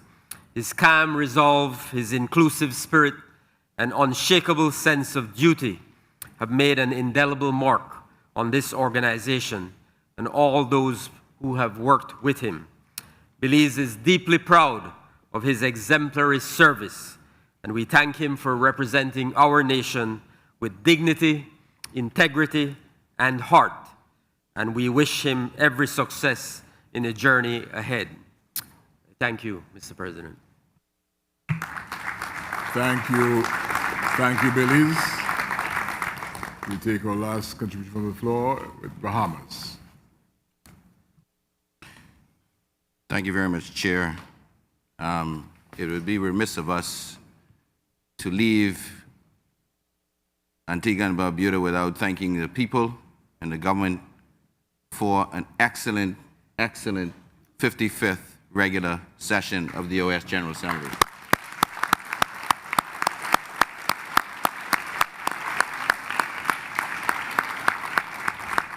Chair, it's my distinct honor to offer the heartfelt thanks and appreciation at the conclusion of what has been an important and productive General Assembly.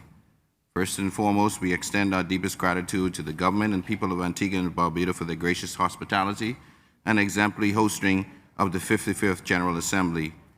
We pay special tribute to Prime Minister, Honorable Yasin Brown, Minister of Foreign Affairs, Honorable, and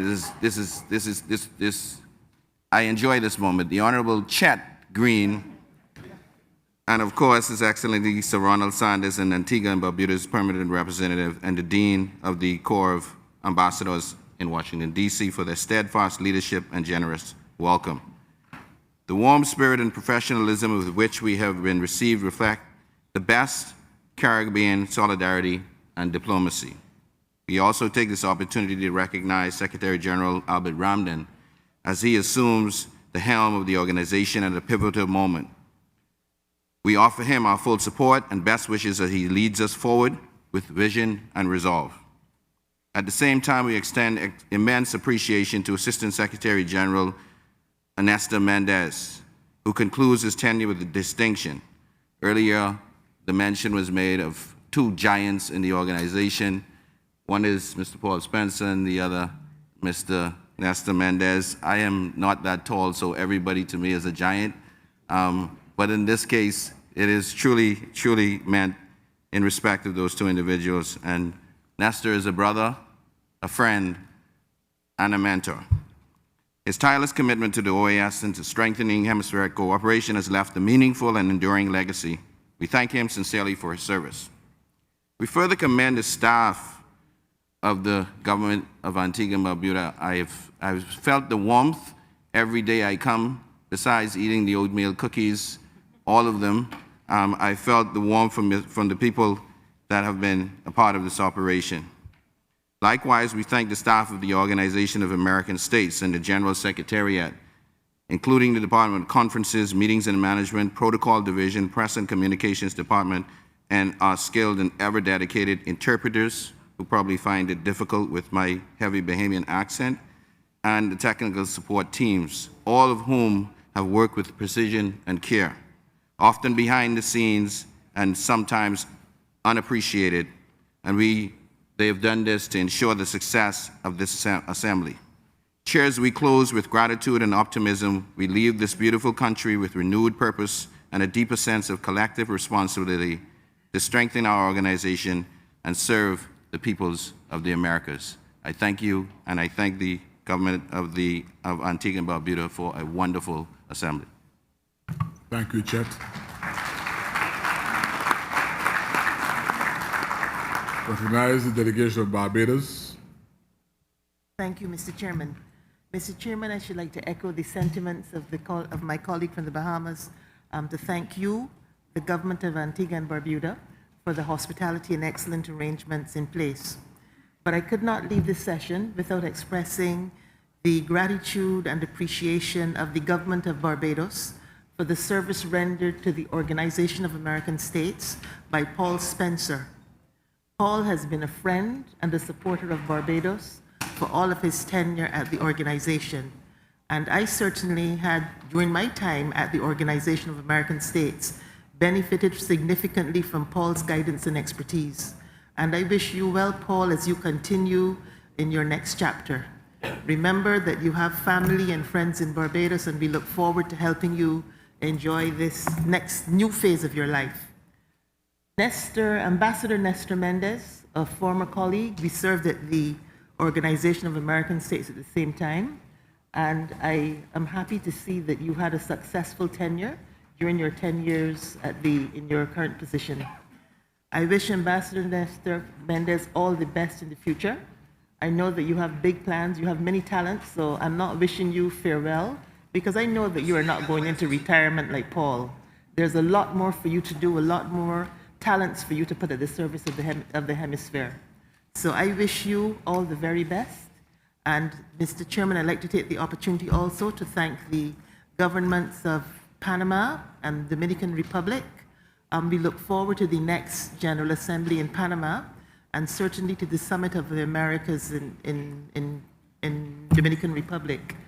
We have a very heavy agenda before us, and the opportunity to prepare to address the challenges of the hemisphere are certainly always welcome. I thank you. Thank you, Barbados. Jamaica. I would also like to attach Jamaica to the comprehensive vote of thanks that the Bahamas gave to the government and people of Antigua and Barbuda. And I'd also like to express sincere appreciation to Assistant Secretary General Nestor Mendez, whose decade of dedicated service has left an indelible mark on the organization and on the region.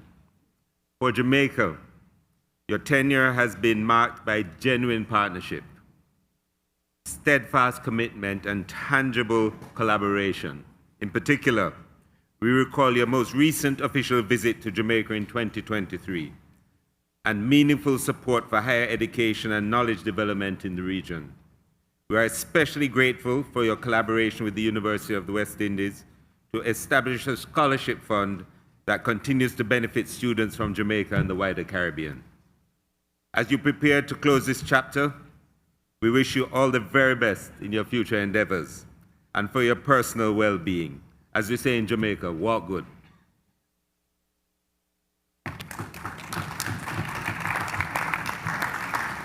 Thank you. Panama. Okay, Guatemala. Muchísimas gracias, señor presidente. Yo voy a ser muy breve, pero quisiera hacer un homenaje en español, porque todos mis colegas han hablado en inglés y en portugués, y yo creo que la dedicación, el profesionalismo y sobre todo agradecer a Néstor Méndez por su amistad, por siempre darnos una mano, siempre estar ahí. Lo vamos a extrañar mucho, pero estamos seguros que le espera un futuro más tranquilo, en casa, con momentos más agradables en familia, pero no se olvide que esta es su casa y siempre estaremos, cada uno de nuestros países, listos para recibirlo y siempre para mantener el contacto. Muchas gracias por todo, Néstor. Gracias, Guatemala. I will now ask the man himself, Ambassador Mendez, for a few words. Thank you very much, Mr. Chairman. If my voice shakes a little bit, it's because I am filled with emotion. Yesterday, the ambassador of Argentina said that when he was growing up, he was taught that giving thanks was perhaps the most important thing that somebody should know. He said that that's the way he was raised up. I want to tell you that I was also raised like that, and I was taught at home that it is important to give thanks. So I would not want to leave without expressing a word of thanks, not to everybody, because I cannot list everybody, but everybody is included. So I want to start by thanking the member states for their very kind words yesterday and today. And I also want to express my deepest gratitude for the honor, the opportunity, and the privilege of serving in this capacity as Assistant Secretary General for the last 10 years. During that period of time, which really flew by, it's hard to believe that 10 years have gone by. I looked at some photographs and I realized that in 2015, I still had a full head of hair. And I mentioned that to somebody last night, and I told him, well, you know, this is what happened. And he said, you have made an invaluable contribution. I think that sacrificing your primary cover is indeed a big thing. During this period of time, I have forged a valuable partnership with all delegations, with ministers, with permanent representatives, with alternates, and I value them greatly, and I will always cherish them. I want to thank all of you for your commitment to addressing the issues that are most important for our people, and for the tireless efforts to achieve consensus that allows concrete action on those issues. Everybody knows that our OAS is a work in progress, constantly changing and adapting to respond to the needs of our member states. For sure, it is not perfect. Indeed, it is far from perfect. But our organization has responded when called upon to resolve some of the most complex and critical political crises on many occasions. I know, I have seen it, I have been part of it, and it has been an invaluable learning experience. One of the things that has been underscored for me time and again is that we have so much to learn from each other, from our diversity, from our different cultures, from our different realities, and certainly from our different political perspectives. I want to thank the OAS staff. It has been a true honor to be part of a most amazing team. Everybody who joined in preparing this General Assembly last night, I mentioned it in the reception, our people worked hours and hours and hours, and if they have to work all night, they do it. And they do it because they are committed, they are responsible, and they believe in what we do, in what they do in the service of the Americas. I want to say a very special thank you to the staff in my executive office, to Ambassador Lacilia Prince, the Chief of Staff, to Carmen Lucia, Francisco, Lainez, Yolande, Kendall, you know all of them, Sandra, and the extended team that does so much work all the time, most of the time behind the scenes. These are hardworking, wonderful people who believe in what they have been doing, and they're committed to the OAS and to the Americas. I also want to say a big thank you to the observers. Thank you for your interest in our organization and your contributions, which go beyond the monetary contributions that are so valuable to our organization. Your presence here fortifies and enriches our diversity. A special thank you to Antigua and Barbuda, to PM Brown, to Foreign Minister, my good friend now, the other Chet Green, the real Chet,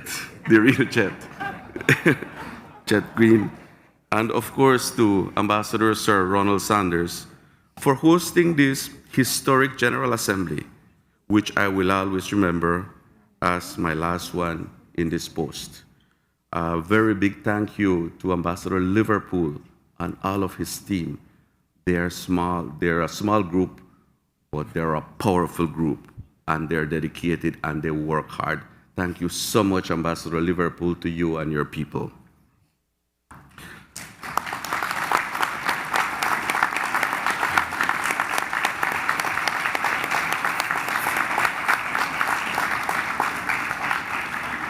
I want to say also a special thank you to my wife who's joining us today. Her love and support have been a source of strength and comfort to me and our family for decades now. I closed this chapter of my professional life as I started it 10 years ago with a heart full of gratitude for an abundance of blessings and a hopeful look on the future and whatever roads life and the Almighty may lead me to. But everybody knows that once you are OAS, you will always be OAS. This is one family that never abandons you and you never feel out of it. So you can always continue to count on me. May our good Lord bless our organization, and may the Almighty continue to guide and protect all of us and the people of the Americas to whom we serve. Thank you.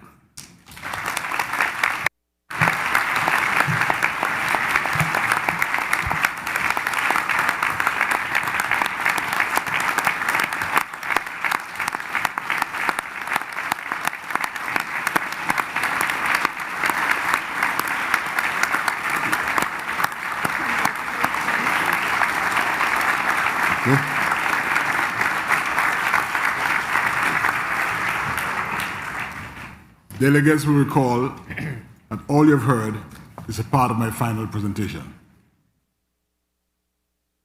And so as I wind down, let me also express sincerest gratitude to all delegations for your thoughtful contributions and active participation over the last 3 days.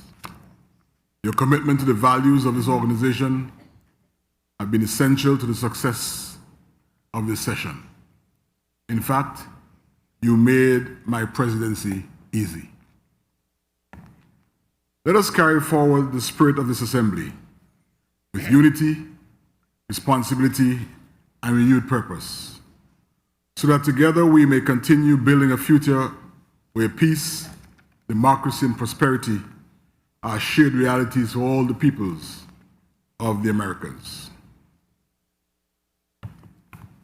Before I invite our esteemed Secretary General to take the floor, please join me in extending warmest thanks and appreciation to our volunteers and to the management of our host venue, the AUA, for a most outstanding and commendable assignment done for and on behalf of the government and people of Antigua and Barbuda. Here they are to my left, our volunteers.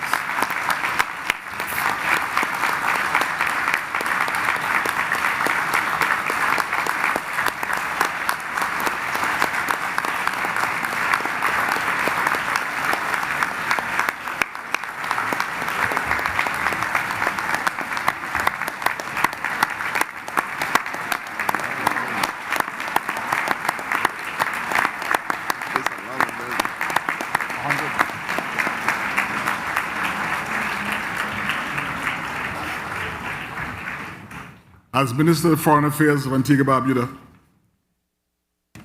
entrusted with the responsibility of hosting this, the 55th General Assembly of the OAS, I give much thanks and appreciation to the entire team at the ministry. And on behalf of the government and people of Antigua and Barbuda, led by our Prime Minister Gaston Brown, we say thank you for choosing Antigua and Barbuda. Thank you for gracing us with your presence. And I pray that we are a good host to you over the last 3 days. I now close my presentation, final presentation, and turn the proceedings over to our esteemed Secretary General, Mr. Albert Ramden. GS or SG, the floor is yours. Thank you very much.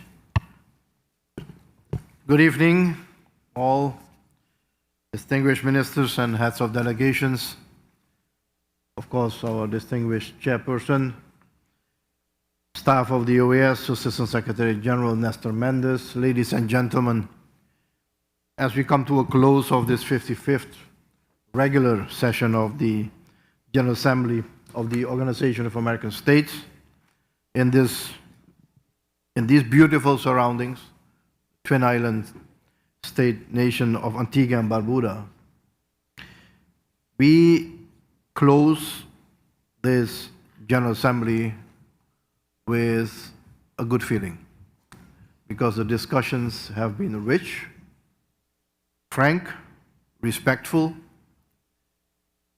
We have touched in the many speeches you have held, the many presentations on many strategic issues. We all understand the challenges which we face in the hemisphere and the road we still have to follow to a better place in the hemisphere. I want to start by congratulating Antigua and Barbuda for going and doing the utmost to make this General Assembly not only a successful one, but one which was and is well organized, and we have not had glitches of any kind over the past 2 days. That in itself tells a lot about the capability of Antigua and Barbuda, small Caribbean nation, to host such a large event. And I want to put on record our appreciation to, of course, the Prime Minister of this country, the Honorable Gaston Brown, all those who have, and certainly in the Ministry of Finance, made the resources available. It is a costly exercise, and I want to thank them because it must be coming from somewhere. I want to thank Ambassador Ron Sanders for all the work done in detail in Washington, D.C., but certainly in liaison with his team here in Antigua and Barbuda and St. John's. It's not easy, and all I can say is that you have succeeded to deliver to the organization an excellent 55th General Assembly.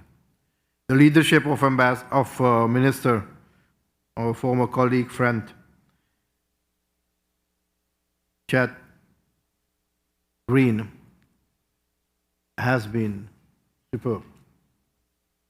He is a calm human being and has demonstrated that skill in leadership of this conference. That's what you need. Somebody who can steer the way even under difficult circumstances. So Minister Green, thank you very much. And of course, as you have mentioned, Ambassador Liverpool and your team from the Ministry of Foreign Affairs and the volunteers, all in purple, thank you very much. We often forget how much is involved in preparation of a General Assembly. This General Assembly did not start 3 months ago. It started immediately after the last one. And it's a preparatory process with politics involved, diplomacy, with logistics, organization skills, finances, and it is extremely detailed. The best General Assembly comes to an end when the preparation has been good. That's the work that is going to carry. So I want to thank also the member states for their commitment, their dedication in making sure that the preparatory process was a good one. Different chairpersons who have led the organization over the past couple of months since last year's General Assembly in Asunción.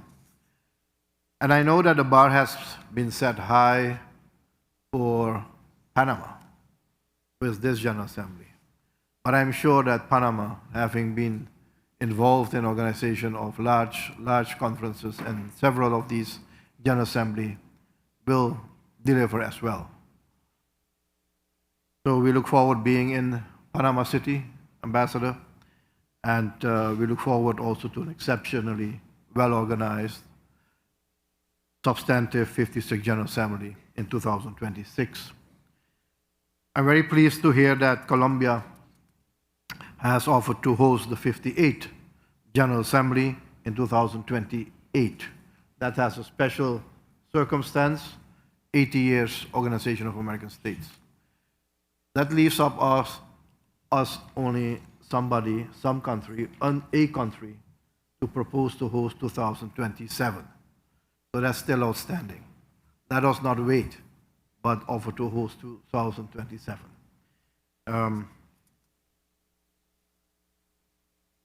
Substantively, I wanted to say I was very pleased with all the discussions and all the debates which took place from day one in terms of civil society, of dialogue with permanent observers.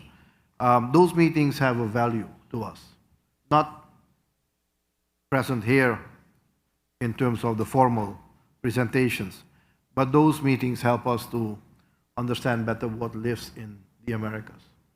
And I think it's an important matter to continue. I want to acknowledge also the different organs who have presented today their reports. Also, enormously important work that is being done. So I would hope that we all take good recognition of that. Elections are always an exciting moment. And today's elections were not different, not even completed. But I want to congratulate those candidates who won, who got their mandate renewed or for the first time. And we always feel that being part of the OAS in whatever capacity is always an honor to serve the Americas.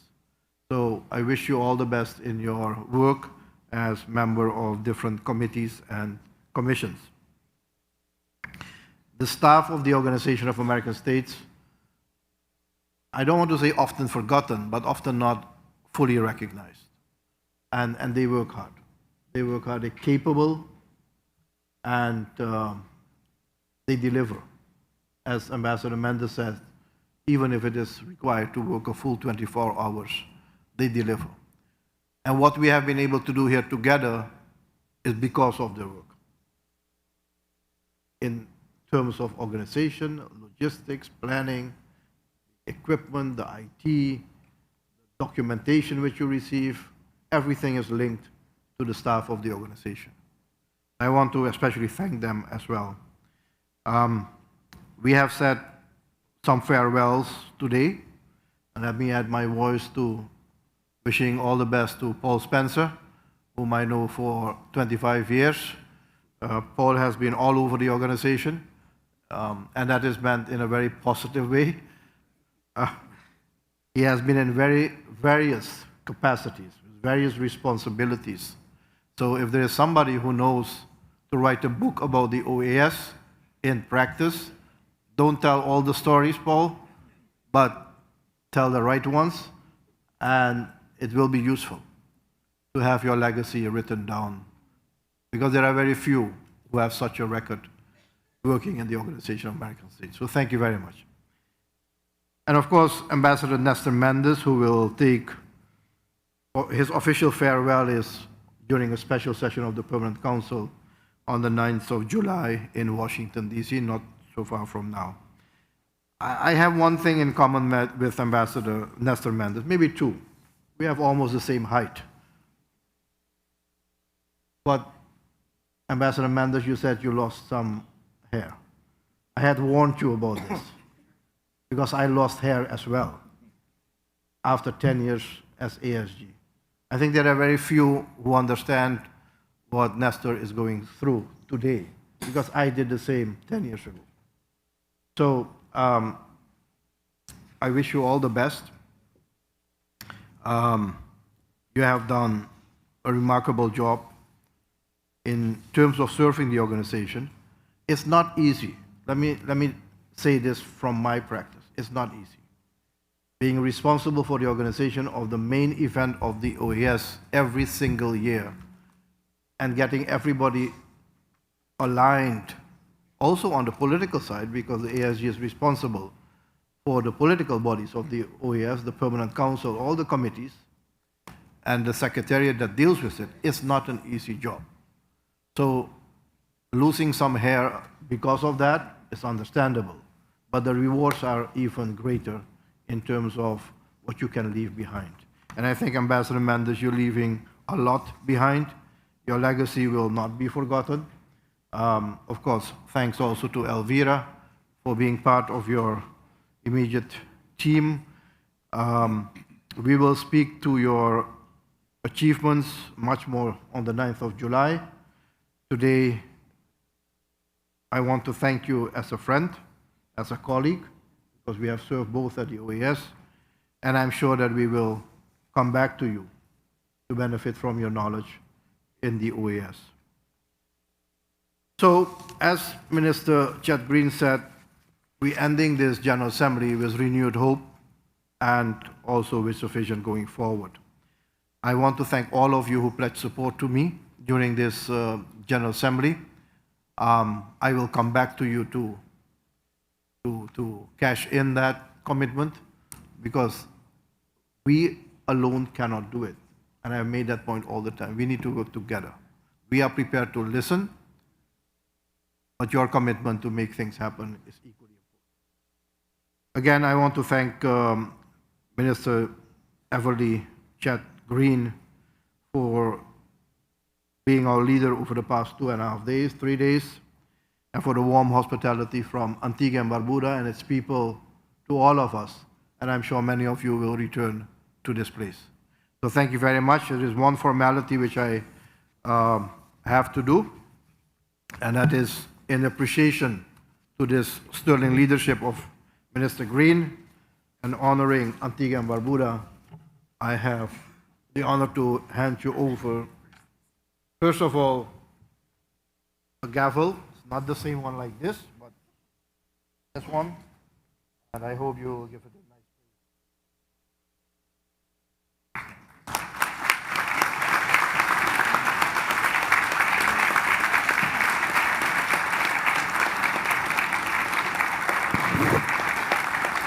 And then there is this one, which are all the flags of active members of the Organization of American States, also to remember these past days.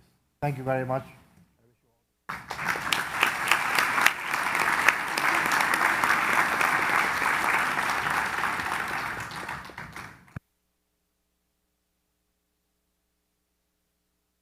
Thank you, Mr. SG. Before I move the adjournment of this meeting, allow me to make a small presentation to Assistant SG Mendez on behalf of the people of Antigua and Barbuda.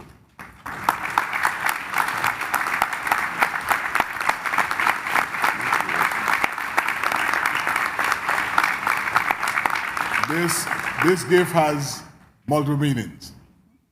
It can be interpreted several ways. One thing is consistent: flag of Antigua and Barbuda, and its warm welcome. We expect you back here soon, sir. Thank you.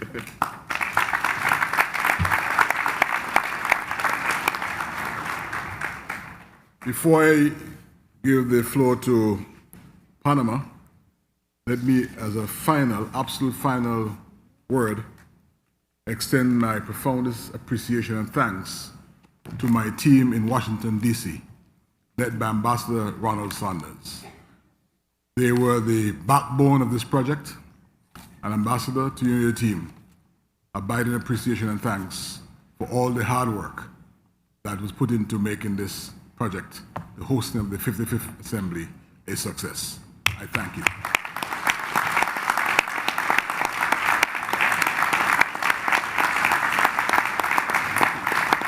I now give the floor to the delegation of Panama. Gracias. Gracias, señor presidente. La delegación de Panamá desea tomar la palabra para expresar su más sincero y profundo agradecimiento al gobierno y pueblo de Antigua y Barbuda por acoger con tanta generosidad y calidez el 55º periodo ordinario de sesiones de esta Asamblea General.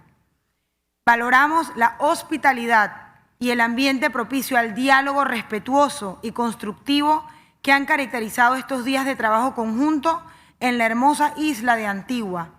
Estos esfuerzos reflejan el compromiso de Antigua y Barbuda con los valores y principios que sustentan nuestra organización.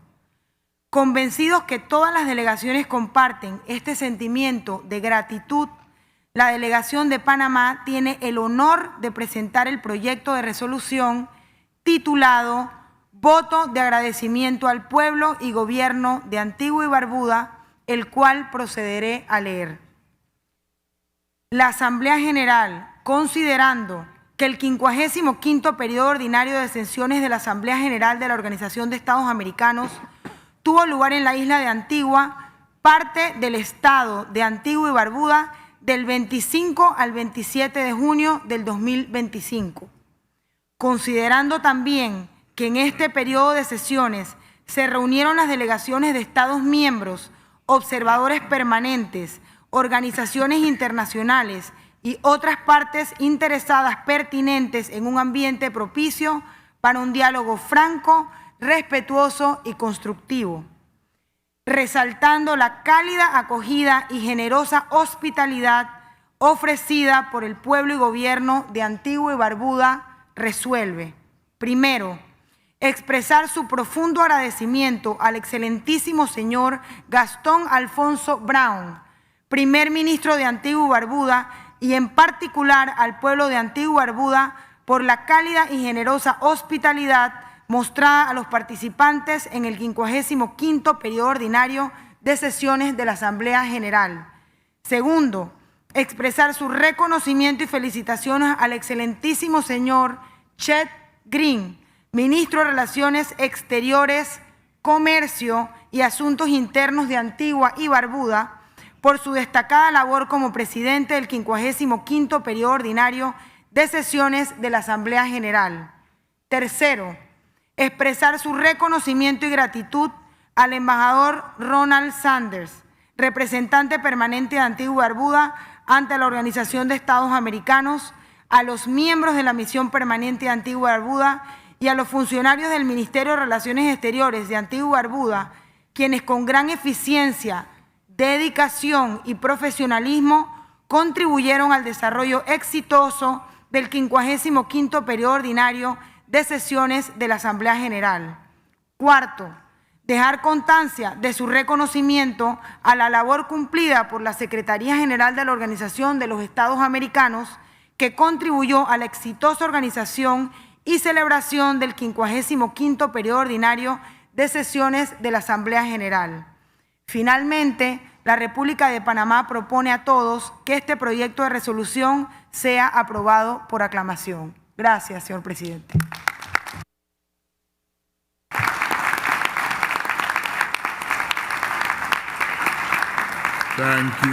Thank you. Muchas gracias, Panama. I hereby declare the proceedings of this, the 55th regular session of the General Assembly of the Organization of American States, adjourned.